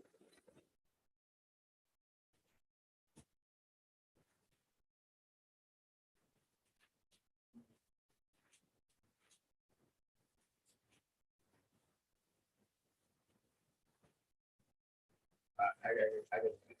St. John chapter 9, verse 1 through 7, is that? Yes. Okay. It reads, and as Jesus passed by, he saw a man which was blind from birth. Blind. Born blind. Go ahead. Verse 2. And his disciples asked him, saying, Master, who did sin? This man or his parents? Right. So that means what? The person carried on from his parents. Or From his last. his previous life. Or his previous life. Right? Clearly talking about alluding to reincarnation. Right? Go ahead. That he was born blind. Go ahead. At verse 3, Yahweh answered, neither has this man sinned nor his parents, but the works of the Most High should be made manifest in him. Right. So we see clearly that certain people are born a certain way, so God can use that illness for something, right? You can use that for something. People might think, oh man, your parents did something. I'm just saying, something you did. Not the truth, not been here. But then God did it for his own personal reasons, yeah? That's why Solomon tells us in Ecclesiastes, he said, many on this earth guessing about things. He said, and it's a moment of time to guess wrong. They said, rare did they get it? Did they guess correctly? They say it's rare when they guess correctly, but most of the time they're guessing wrong. Constantly guessing about something that they're getting it completely wrong. It's not going to do it. The apostles, they were thinking that their parents are him. Christ said they didn't need them. If Christ wasn't there, what they would be going around saying? Man, it's him. Oh man, this might be his parents. They've been wrong on both options are completely wrong. They need Christ too, right? Go ahead. Verse 4, I think you're in. Okay. Verse 4. And I must work the works of him that sent me. While it is day, the night cometh, when no man can work. Christ said, I got to work. I won't time 70 while the sun is up, while it's day. The night cometh, man, when no man can work. That's how it was back then. Go ahead. Verse 5. As long as I am in the world, I am the light of the world. Right. Go ahead. Verse 6. When he had thus spoken, he spat on the ground. He did what? Spat on the ground. I don't know what that spit. Spit. Yeah, he spit on the ground. Go ahead. And made clay. And did what? And made clay Uh-huh. of the spittle. Uh-huh. Spittle. And he anointed the eyes of the blind man with the clay. Uh-huh. Put it on the ground, make clay, and put it on the man's eye. Now isn't his ways different from other men? Who heals like that? Right. His ways is of another fashion. That's completely a different. That's not normal. I'm just asking method. Oh, God. God. Go ahead. Verse 7. And it reads, and said unto him, go wash in the pool of Solomom, Uh-huh. which is the interpretation said. He went his way, therefore, and washed, and came seeing. Came back seeing. Jesus Christ, so not only does he say your sins are forgiven and heal you, none of you can touch him and be healed. He can also spit on the ground, make clay, anoint your eye, and make you see. He does it all kind of facets. He's not limited to just one thing. So his ways is different from their ways. Who's healing like that? You know what I'm saying? They say his ways is another fashion. Right? That's verse 15, right? What's verse for that? Say he's grievous unto us to behold, for his life is not like other men's life, his ways Verse 7. are of another fashion. Right? Oh,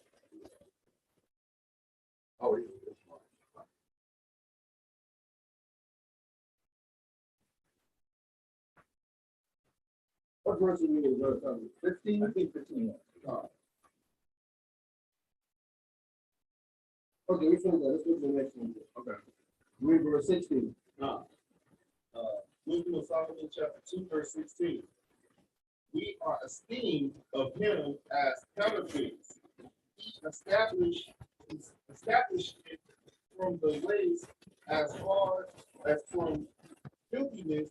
He pronounceth the end of the just to be blessed, and maketh his boast that the Most High is his Father. Okay, let's deal with all of that. Matthew 23, verse 27 and 28. Matthew 23, verse 27 and 28. That's the first part of this verse here. Right? You are the scheme of him as counterfeit. He abstained from our way as from filthiness, right? Matthew chapter 23, let's get 27 and 28.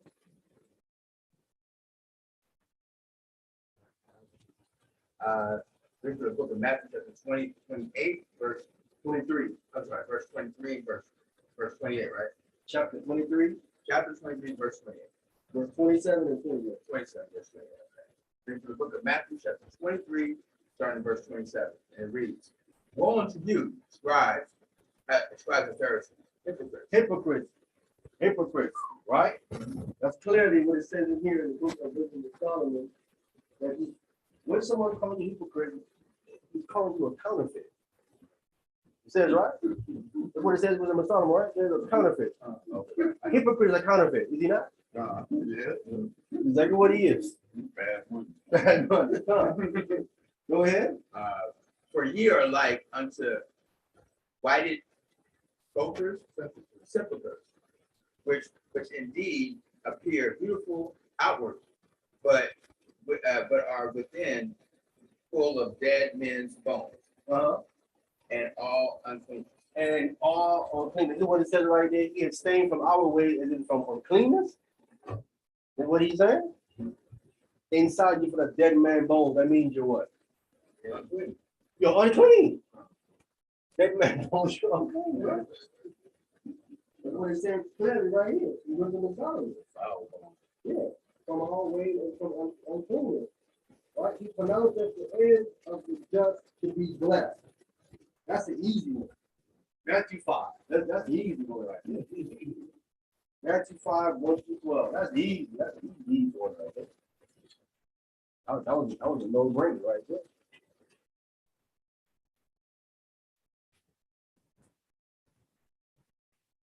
Matthew chapter 5, verse 1 through 12. He pronounced at the end of the just to be blessed. Right? What he said right there. Quite sure. He pronounced the end of the just to be blessed. Matthew chapter 5, verse 1 through 12. Who got it? I got it. Matthew chapter 5 from the top. Go ahead. And seeing the multitude, he went up into a mountain. And when he was set, his disciples came unto him. And he opened his mouth and taught them, saying, Blessed are the poor in spirit, for theirs is the kingdom of heaven. That's clear. He's pronouncing the end of the just to be blessed, right? Go ahead. Blessed are they that mourn, for they shall be comforted. Go ahead. Blessed are the meek, for they shall inherit the earth. Go ahead. Blessed are they which do hunger and thirst after righteousness, for they shall be filled. Blessed are the merciful, for they shall obtain mercy. Go ahead, all the way to 12. Blessed are the pure in heart, for they shall see God. Blessed Isn't are that blessed? Go ahead. blessed are the peacemakers, for they shall be called the children of the Most High. Go ahead. Blessed are they which are persecuted for righteousness' sake, for theirs is the kingdom of heaven. Blessed are ye when men shall revile you and persecute you, and shall say all manner of evil against you falsely for my sake. Rejoice and be exceedingly glad, for great is your reward in heaven, for so persecuted they the prophets which were before you. All right. So we're clear. So he's clearly here saying that the end of the just is blessed, right? What it says here. He pronounced the just to be blessed. And the last one says, and make him boast that God is his Father. Let's get that. St. John 5 and 18. St. John chapter 5 verse 18. Where you go? You got it right there. Say how that he both that God is his Father. St. John chapter 5 verse 18.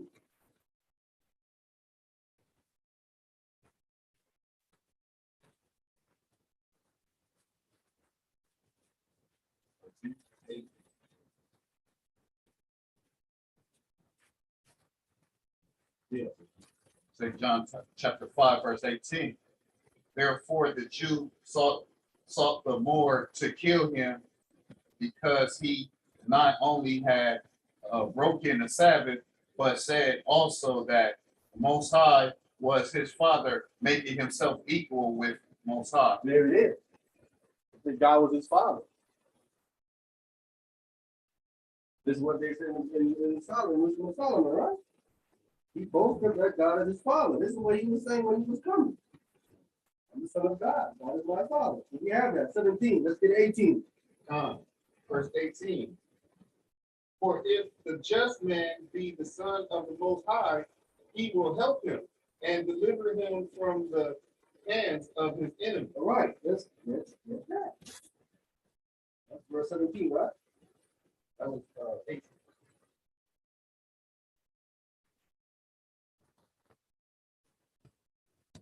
Did I skip 17? Yeah, you should 17. Let me do that over. All right. Starting from verse 17. Let us see if his word be true, and let us prove what shall happen in the end of him. Yeah, let's see what he's saying. What's happening at the end. Let's get that in Matthew.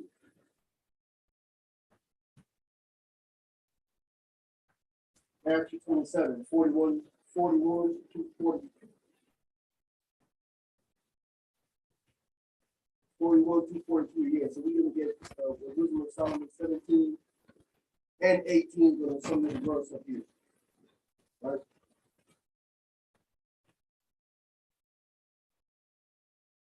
So let's read wisdom of Solomon chapter 17. Wisdom of Solomon, chapter 17 and verse 18. Let us see if his words be true, and let us prove what shall happen in the end of him. For if the just man be the son of the Most High, he will help him and deliver him from the hands of his enemy. Go ahead. So let's get the wisdom. Let's get Matthew chapter 27. Let's get 41 to 43. Matthew chapter 27, verse 41 through 43.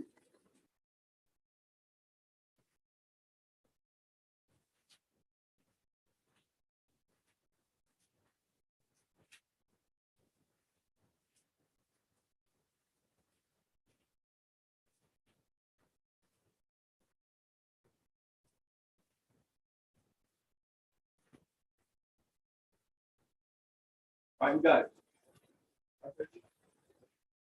Matthew chapter 27, verse 41. Likewise, also the chief priests mocking him with the scribes and elders said, he saved others, He saved others. Go ahead. himself he cannot save. Can't save himself. Go ahead. If he be the king of Israel, Uh-huh.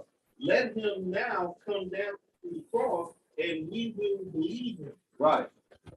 Let him come down from the cross, and we're going to believe him. And they want to examine him in the wisdom of Solomon. They're going to see what. Let's see if his words be true. Let's prove the truth that will be him in the end. Let's put him on that. Let's condemn him to death, and let's see what happens to him. This is going to happen to him. Go ahead. 43. He trusted in the Most High. Uh-huh. Let him deliver him now. Let him deliver him now. This is what they're. Go ahead. If he will have him, for he said, I am the son of the Most High. Yeah, so they said the same thing here. Right? He said Solomon. If the just man be the son of God, he will help him, right? And deliver him from the hand of his enemies. So they're saying, yeah, okay, let's put him on the cross. If he is the son of God, God's going to come down here and save you more. What they're saying, right? So wait, they said if you're the son of the Most High, go ahead and jump. They ain't Yeah. just gonna protect him. Yeah, it's what they're saying. Not knowing that Jesus Christ came to die. The only reason why he was to be came to die. But they're still exactly the same way they're thinking here in Wisdom of Solomon. Let's see if God's going to help this man right here. All right? So let's come back to Wisdom of Solomon. And we're at 19 now. We need 2 more to go and we should be done. Wisdom of Solomon chapter 2, verse 19. Yeah, go ahead. Let us examine him with despitefulness and torture, that we may know his meekness and prove his patience. Yeah, okay, let's get that. St. John chapter 18. Let's get 19 and 23.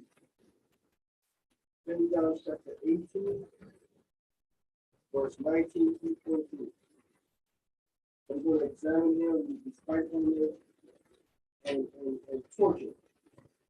And they want to see meekness, how meekness he will prove if he has any patience. So St. John chapter 18, verse 19 through 23. Okay. Verse 19. Yes. We read from the book of John, chapter 18, verse 19 and 23. It reads, the high priest then asked Jesus of his disciples and of his doctrine. Jesus answered them, I spake openly to the world. He spake openly to who? To the world. Israel. After me. Go ahead. I ever taught in the synagogue and in the temple, whether the Jews also resort. And in secret, I have said nothing. Verse 21. Yeah. Why ask thou me? Ask, Verse 21. verse 21. That's St. John chapter 18. Okay. All right, 18 verse 21. It reads, why ask thou me? Ask them which heard me.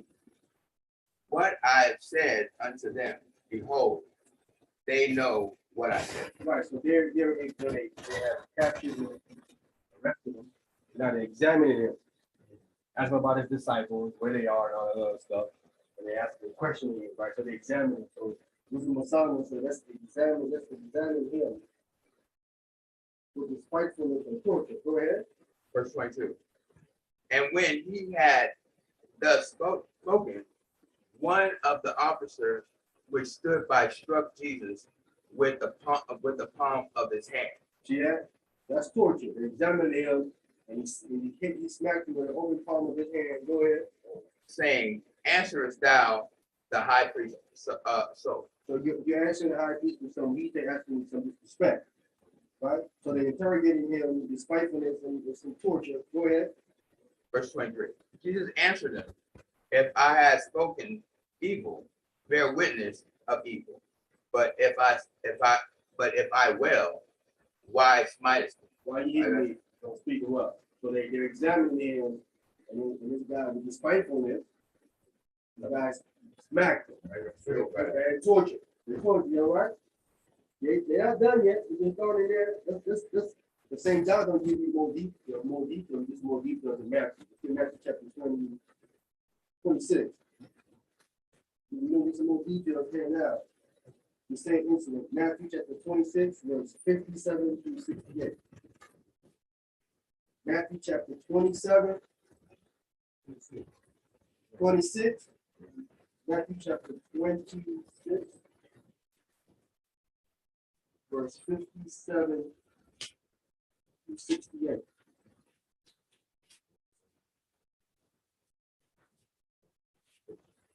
Matthew chapter 26. 27, 26, 26, 57. Matthew chapter 26, start at verse 57. And they that had lied hold on Yahushua led him away to Caiaphas the high priest, where the scribes and the elders were assembled. They led him away where people was assembled. Go ahead. 58. But Peter followed him afar off unto the high priest palace and went in and sat with the servant to see the end. Go ahead. 59. Now the chief priests and elders and all the council sought false witness against Yahushua to put him to death. That's the despitefulness. They're trying to find false witnesses that want to kill him. Go ahead. 60. But found none. But they didn't find none. Go ahead. Ye thought many, but found none. Ye, Yay. yea, thought many false witnesses came, yet found they none. At the last came 2 false witnesses. Wow. Right. So they're examining him with despitefulness. Go ahead. 61. And said, this fellow said, I am able to destroy the temple of the Most High and to build it in 3 days. Go ahead. 62. And the high priest arose and said unto him, answereth thou nothing? What is it with these witnesses against thee? Go ahead. But Yahushua held his peace, and the high priest answered and said unto him. So Jesus Christ wouldn't say nothing. He held his peace, right? That's the part about him being patient. He's holding his peace. Not saying anything. Go ahead. I adore thee by the living God, that thou tell us whether thou be the Christ, the Son of Most High. Yeah. So this is an examination that they're doing. Continue. 64. Yahushua said unto him, thou hast said, shall ye see the Son of Man sitting in the right hand of power and coming in the clouds of heaven? I'm sorry, I mean, I got a chat. Somebody put something in the chat.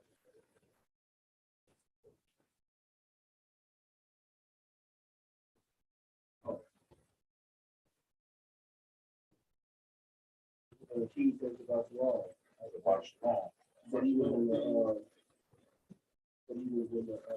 Yeah, I don't think he would like this usually not able to. Oh, he's on his phone. Yeah. Shalom, Shalom, brother. Shabbat shalom. Shabbat shalom. That was just now. That was about 5 minutes ago. Okay. All right, go ahead. 65. Then the high priest rent his clothes, saying, he have spoken blasphemy, what further needs have we of witnesses? Behold, now ye have heard his blasphemy. Go ahead. What think ye? They answered and said, he is guilty of death. Yeah, again, it's more despitefulness. All right, more despitefulness. Get to the torture. Go ahead. Then did they spit in his face They get a torture. They spit in his face. Go ahead. and buffered him. Buffeted him and they whipped him, beat him. That's the torture part. Spitting and beating him. Go ahead. And others smite him with the palms of their hands. Yeah, that's disrespectful. Well, the torture. Go ahead. Saying, prophecy unto us, thou Christ, who is he that smut thee? Yeah. You all right, brother? Yeah, man. I'll be okay. Go ahead. 69.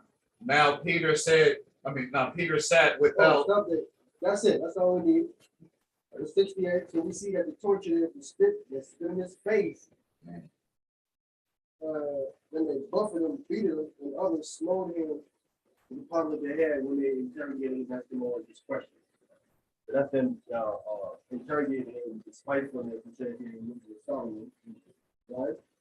Examining him with despitefulness and torture. We may know need to improve his patience. That's what they were doing. Who took that? I don't know who took that. They obviously examining some of the torture and spitefulness. Patience. Let's get the last one here. Listen to Solomon chapter 2, verse 20. This is Psalm chapter 2 and verse 20. Let us condemn him with a shameful death. We know it's what happened after that. They condemn him with a shameful death after they spit in his face and all that. Go ahead. For by his own saying he shall be respected. By his own saying that he will be respected. Let's get that. Let's come on. Let's get St. John chapter.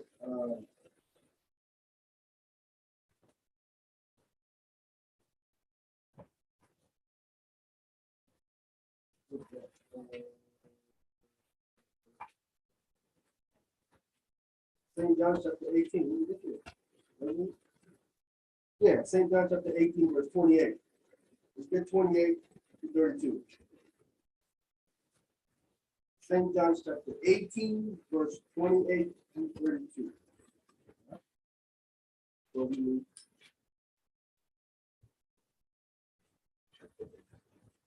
verse 28 to 32.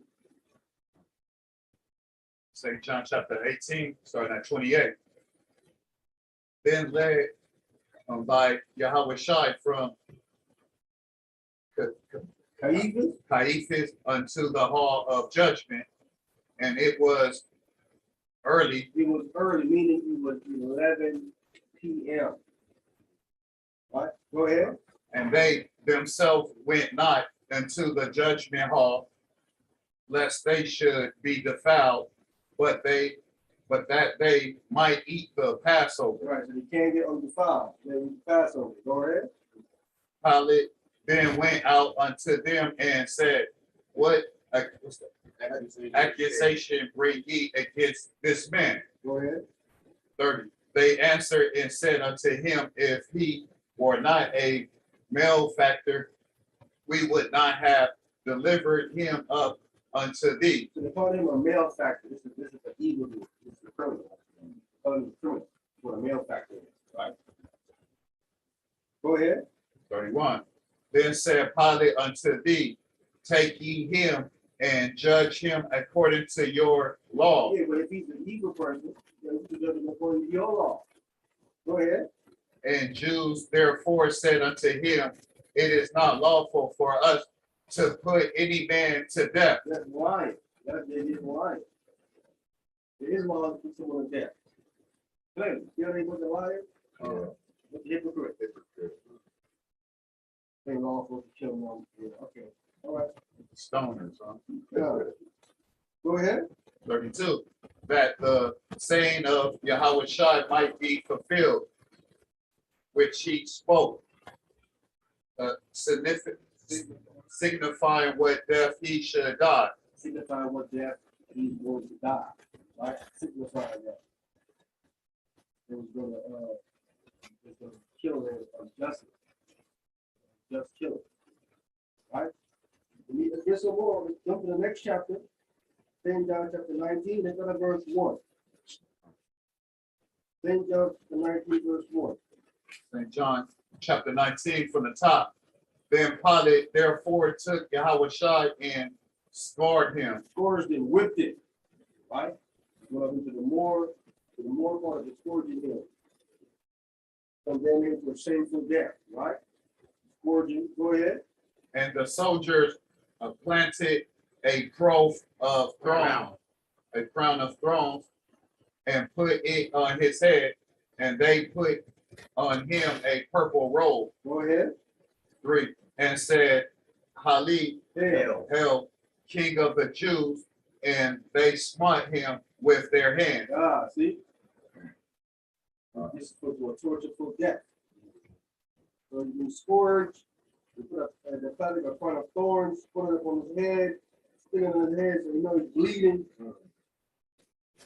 And then they smote him with their hand. Right? So not only did the Jews spit on him, smack him with the open hand, already scourged him, put a thorns on his hand, and then these Romans, and they smacked their hand. Right? They subjected him to a they said right here in the book of Solomom, condemned him to a shameful death. This is what you see here playing out. Go ahead. 4, Pilate therefore went forth again and said unto them, Behold, I bring him forth to you, that ye may know that I found no fault in him. See, Pilate like, man, I found no fault in this man. Even though he done whipped him and turned him over, he said, man, I still don't find no fault with this man. Still want me to kill him. There's nothing wrong with him. Go ahead. 5, then came Yahushua forth, wearing the crown of thorns and the purple robe. And Pilate said unto them, Behold the man. So if all him out looking like that, so he think that would be enough for him. You know, beat him, scourge him, put a thorns on his head, purple robe, you know, we mock him and all that. He think that would be enough. Go ahead.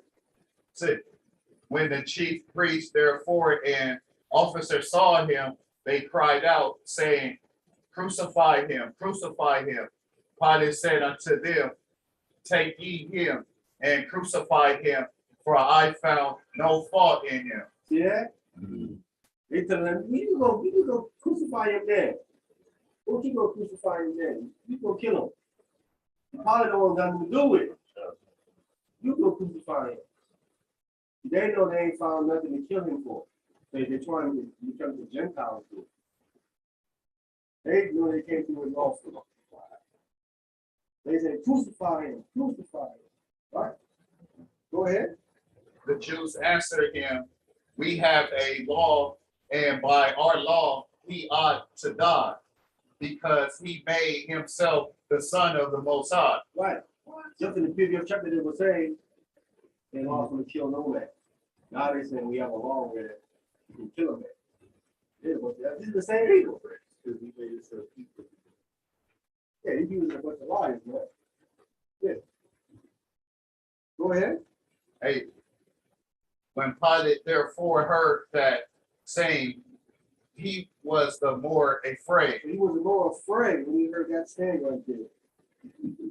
When he heard him say that. Hypocrite. Because he said when the son of God, he like, whoa. I'm not really sure.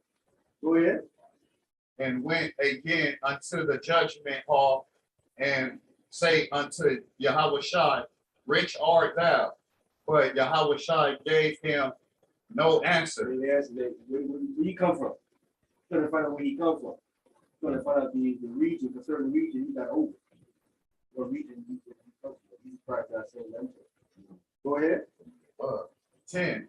Then said Pilate unto him, Speakest thou not unto me? Knowest thou not that I have power to crucify thee, and have power to release thee? Go ahead. 11. Yahushua answered, Thou couldst have no power that all against me, except it were giving thee from above. Therefore, that he that delivers me unto thee have the greater sin. Right. You ain't got no more power of me giving you from above. So don't worry, the person that delivered me unto you, he has the greater sin. Right? Wow. This is what killed the Christians about greater. They say greater sin than in the Bible.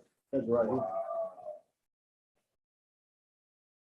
Wow. So yeah, I was trying to basically tell them this is not your fault. You have sin, but the person that delivered you have the greater sin. You have some sin because the Pilate had the power to release him. Pilate said, I find no fault in this man. Right. That's enough for you to let him go. Then look, man, I'm not killing no man. Why am I killing them for? Right. I find nothing wrong with him. Man, get out of my face. You out of here. Ain't killing no man for nothing. But see, he's still doing it, knowing that he ain't find no fault. So you do have sin. But the greatest is the one that delivered you. This is my question, son. If I wouldn't kill no man if I find no fault. Who would you do that? Right. All right, go ahead. And from therefore, Pilate said to release him, but the Jews cried out, saying, if thou let this man go, thou art no Caesar's friend.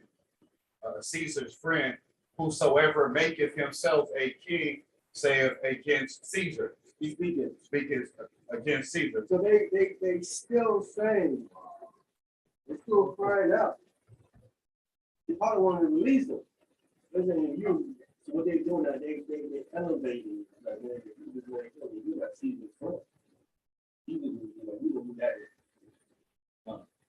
Caesar's not no joke. If anyone, if he finds out that you're going against him, it's over for him.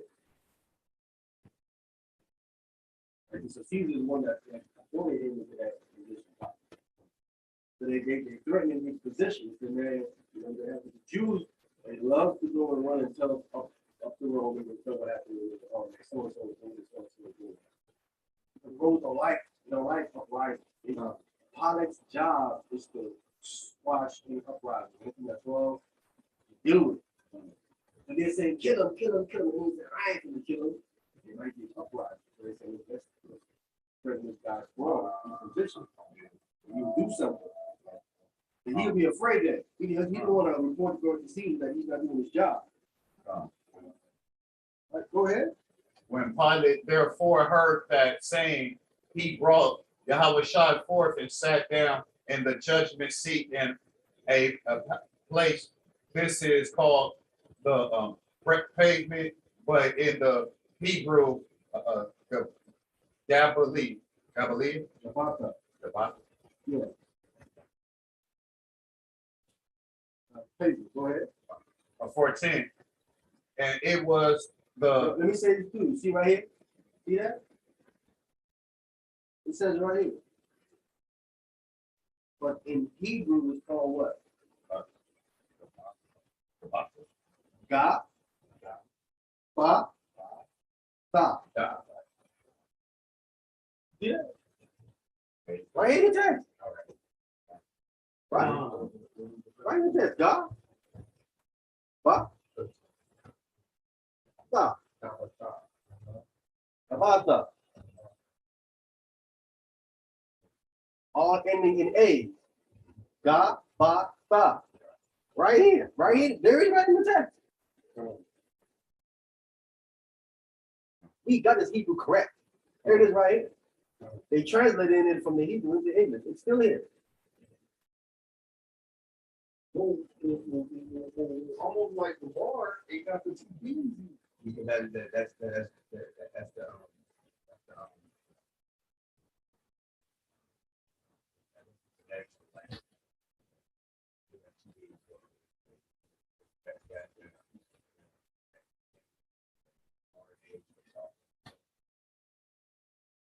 like savage,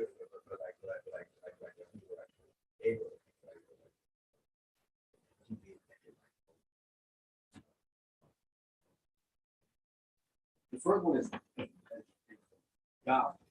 Right. God. That's G and Y together, right? Right. We have a connector. What you do? You drop the last A off the B. So you have God.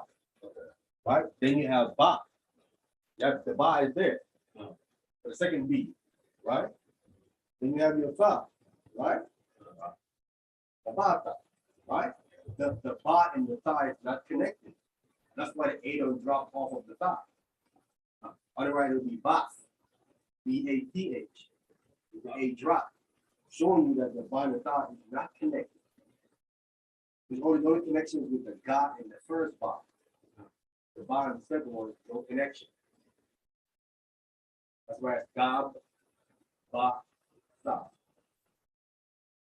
Anyway, we can get all in and see we went to the Hebrew correct. There you go, know what they're talking about. Go ahead, brother. 14. And it was the preparation of the Passover and about the 6th hour. And he said unto the Jews, behold, your king. And it was the preparation that we had the day before, 14. And it says that it was the 6th. And it said it was the 6th hour. People read that and don't know what the 6th hour is. I was telling that to the bar. Was that 3 o'clock? The 6th hour. That's 12 noon, right? What's the first hour? Huh? What's the first hour? It depends where you are. Okay, what's the 6th hour in here? If it's not, it's Midnight. midnight. The 6th hour is midnight. This is midnight. Oh, yeah.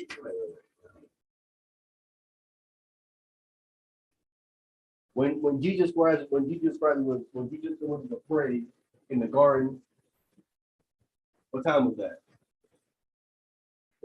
That was just the going down of the sun. It was just going down. It was 6 p.m. They grabbed him and arrested him. He was reading with his torturing him, and all this stuff was going on. Right? This is nighttime. Yeah. This is all nighttime. It's the 6th hour, but the 6th hour of the night.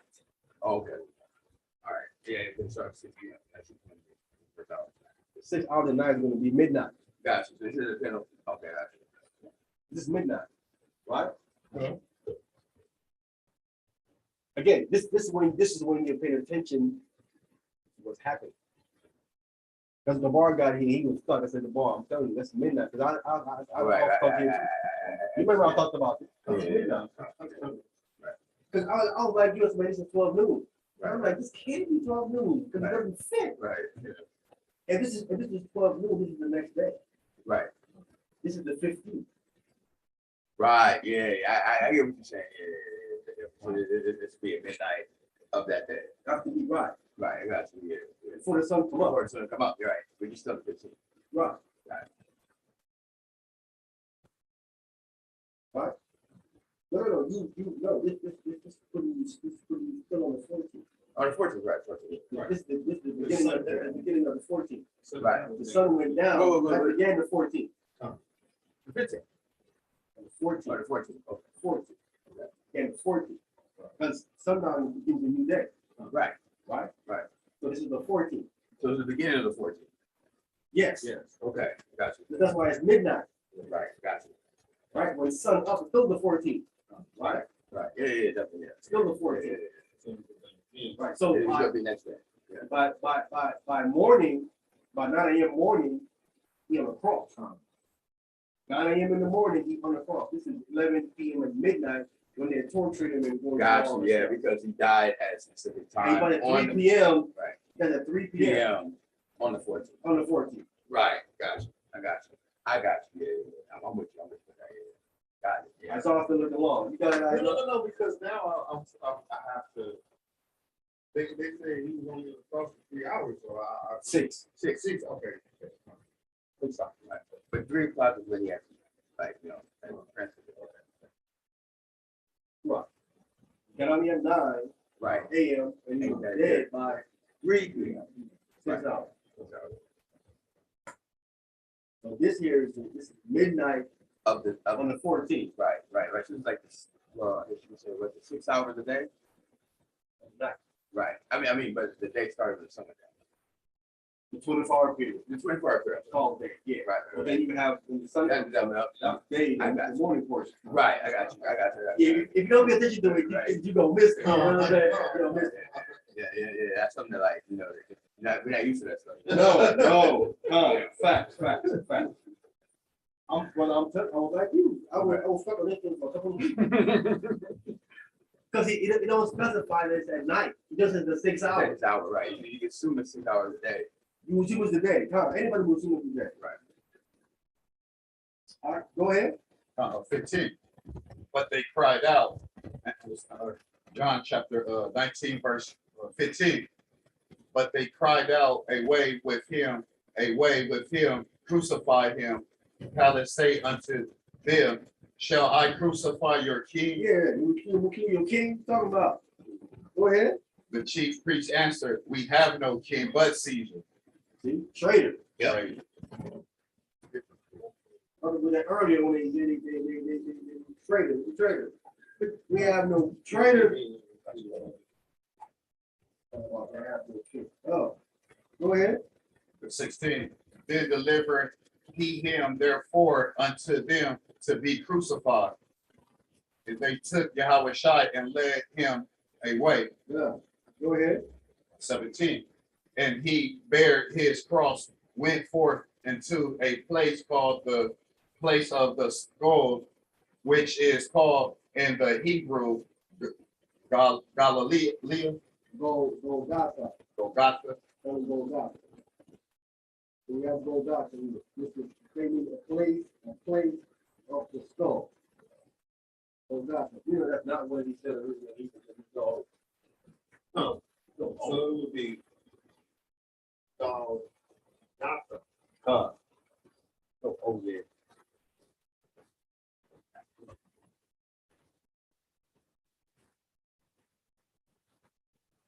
It would be Golgotha. That's what it's supposed to be. You got it right there first one. All right, go ahead. 18. Where there crucified him and two other with him on either side, one, and Yahweh Shai in the midst. Right. Okay, that's going back to wisdom of Solomon, where they examine him, the 20. Let us condemn him with a shameful death, so he's not dying with two wicked people. It's a shameful death for him to die with two criminals. And you are a righteous man, so they can condemn him to the shameful death. This is what they're doing. It says, and by his own saying, he shall be respected. We'll jump down, Tony. We jump down to verse 28. John chapter 19, verse 28, and it reads, after this, Yahweh Shai, knowing that all things were now accomplished, that the scribes might be fulfilled, the scripture might be fulfilled, save I thirst. Say it, I thirst. Go ahead. 29. Now there was set a vessel full of vinegar, and they filled a sponge with vinegar and put it upon his top and put it in his mouth. Go ahead. 30. When Yahweh Shai therefore had received the vinegar, he said, it is finished. He said, it is finished. You finished the prophecy, you're finished. You went through it, verse 20. He said, it's finished. Go ahead. And he bowed his head and gave up the ghost. And he bowed his head and he gave up the ghost. So by his word shall he be respected. Jesus Christ was respected by the word that he said. But stuck to his word and everything else. All right, come back to the Apocrypha. We'll finish this up in the Apocrypha. We'll finish up early today. We're in verse 21 now. Wisdom of Solomon, chapter 2, verse 21. Such things they did imagine and were deceived. They were deceived with this stuff that they imagine. Go ahead. For their own wickedness hath blinded them. Their own wickedness are blinding them to who? The Messiah. To the Messiah. So all they did to this man. Their own wickedness blinding them. Go ahead. As for the masteries of the Most High, mystery of the Most High, they knew them not. Their mystery, the prophecy. They didn't know them. Go ahead. Neither hope they for the wages of righteousness, nor discern a reward for blameless souls. Yeah, they did not do that. But again, they couldn't find no fault with Jesus Christ, so they're putting him to death. So they're putting him to death for personal stuff. They know that he did. So if they were concerned that there was a reward for a righteous soul, they wouldn't kill him because they say, well, this dude right here is sinning. He ain't doing nothing wrong. He ain't breaking no laws. I can't kill him. He's gonna get a reward. No, they didn't surmise that. Go ahead. For the Most High created man to be immortal. See that? God created man, which would be Adam. Adam created Adam, the one that's in the garden that he planted peace with. He made him to be immortal. Go ahead. And made him to be an image of his own in eternity. Oh, don't also forget too, Jesus Christ is also called the second Adam.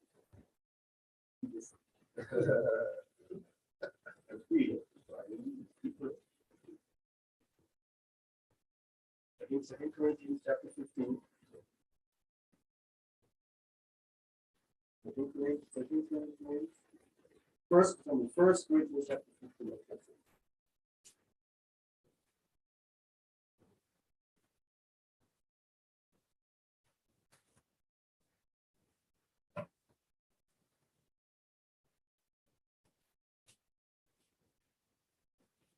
2 Corinthians chapter 15, verse 47.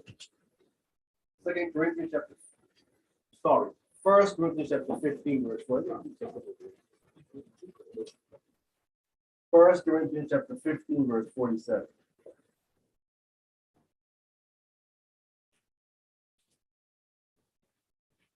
First Corinthians chapter 15, verse 47. Okay. First Corinthians chapter 15 and verse 47. Yes. The first man is of the earthy, earthy. The second man is of the Lord from heaven. The second and Adam is the Lord from heaven. Go ahead. Verse That's the last verse? yeah. That's all we need. The second man, the second Adam, that will be Adam, right? Is the Lord when he came from heaven. This is another verse from Paul.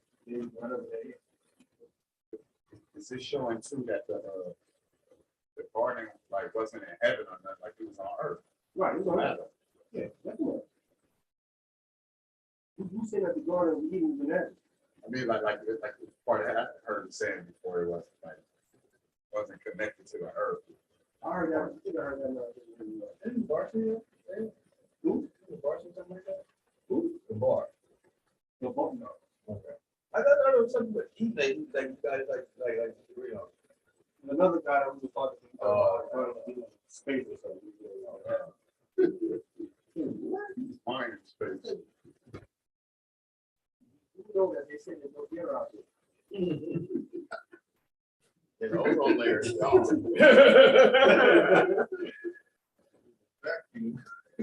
Great. You go outside that dome. It's first of all, it's water above that thing. You know what I'm saying? In the lava. That's what it's a dome, it's the area. I live on the fit out east, so I said, because you don't think about these things, right? He said that there's an ozone layer, but yet he's saying planes can fly out and fly in. How come the air don't escape out there? Right? You can fly out so easy, fly into space, oxygen will leak out. It doesn't leak out. That makes sense. Air gets to the smallest crack, it will leak. Air is everywhere. It'll leak out. But see, you in the world, you don't think about these things. You don't say that don't make no sense. You can roll with it. Yeah, man. The ozone layer is keeping the oxygen in. Yeah, then it's allowing the spaceship to fly out and fly back in, and it's still holding the air in. But yeah, some of that air was leaked out with the rocket. So it all leaked out a long time ago. With the plane. The rocket when it busts through. This thing has enough power to take a meteor and burn it up when it comes in, solar goes out, there's no issue, don't burn that up. That's fly out with no problem, like burn a meteorite up in terms of new chemicals. Let's finish up with wisdom of Solomon. Verse 22. No, let's do 22. Okay. Wisdom of Solomon, chapter 2, verse 22. As for the mysteries of the Most High, they knew them not, neither hoped they for the wages of righteousness, nor discern a reward for blasphemy, blameless. Go ahead. For the Most High created man to be immortal and made him to be an image of his own eternity. Right. So the verse 22, a reward for blameless soul. But that's the ultimate goal. Right. And that's when the Most High is waiting around to see before we become blameless. Not. Egypt, he takes his six. Who was her time? Okay, but you don't understand that point. Right? You see what I'm saying? You see someone die, and, you don't even know if God took him at the right time. Okay, that's how I think. But he would agree. No, boy, I need to know that time. I ain't messing with you. Right? You don't even discern that. That's what's happening right there in front of you. You know what I'm saying? What's the man? Always forget it, man. Who died before the flood hit. Oh yeah, all them is the next. Yeah, God took them because I don't even see that. You know what I'm saying? They blame their souls out here. All right, go ahead, Isaiah. 24. Nevertheless, through envy of the devil came death into the world, and they that do hold of his side do find it. So you see what the situation is, man. Death came in because of the envy. So why would the devil envy us? What is it about us that he envy? Pretty good. Oh, we was made from dirt, he was made from clay. That's why I was telling you that Adam, when he was made, he was glowing. He envied it because he had that glow and lost it. Lost his shine. But he envied Adam. That's why he went down there alive because he's mad that he got something that they lost. He envied the devil, gave death into the world. Right? When you envy someone, that means what? You want something that they have. Even worse, if you had it and lost it. Right? It makes you even worse. When you had it. Bitter. You bitter. So that's where he came out here and said, that's where all this stuff comes from. Right, so we gonna stop it right there, man. So that's the prophecy from the Wisdom of Solomon, which seems to only fit about There you go. What he said. Matthew.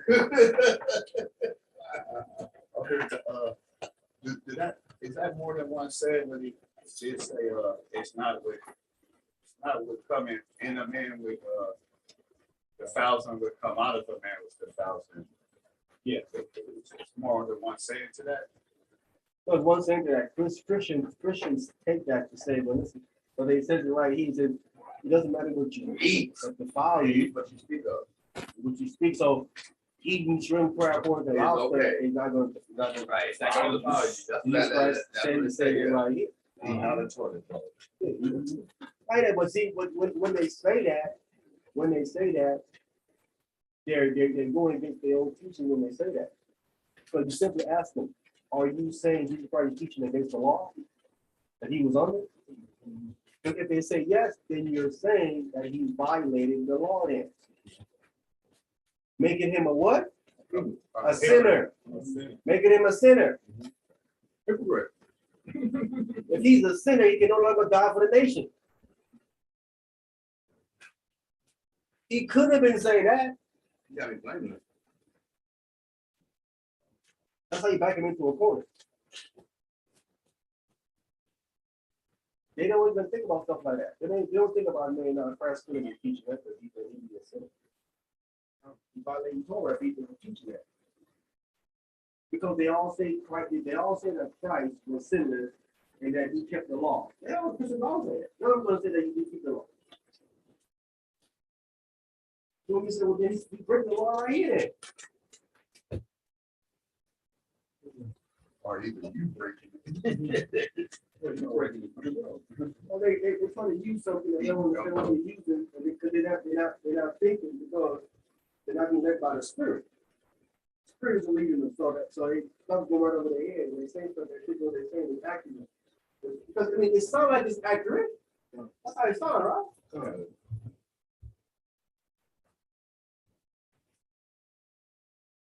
We're gonna start running the one side, definitely. So the heel gets that fight. We're trying to get that. So nada. What was you trying to do? That again? What you trying to eat? Me, I'm trying for that fish, man. I don't fish in a minute. What I was trying to do with that fish. But he said, and the thing is, the fish market is right here closer. It's not a way down there. It's right on the corner. Some different side. Now, the one in the last 2 weeks, ago, Anyway, that's all right. well, I know for the last 2 weeks, now we're some caught some fish or something different. Fish there. Right. For the menu up, and the big thing. But yeah, I want my same thing. You know, my fish and chicken. About $19 for the 19 $20, something like that. We got last time. Y'all got the other one. Y'all got the red snapper. That was $60 for that, $50.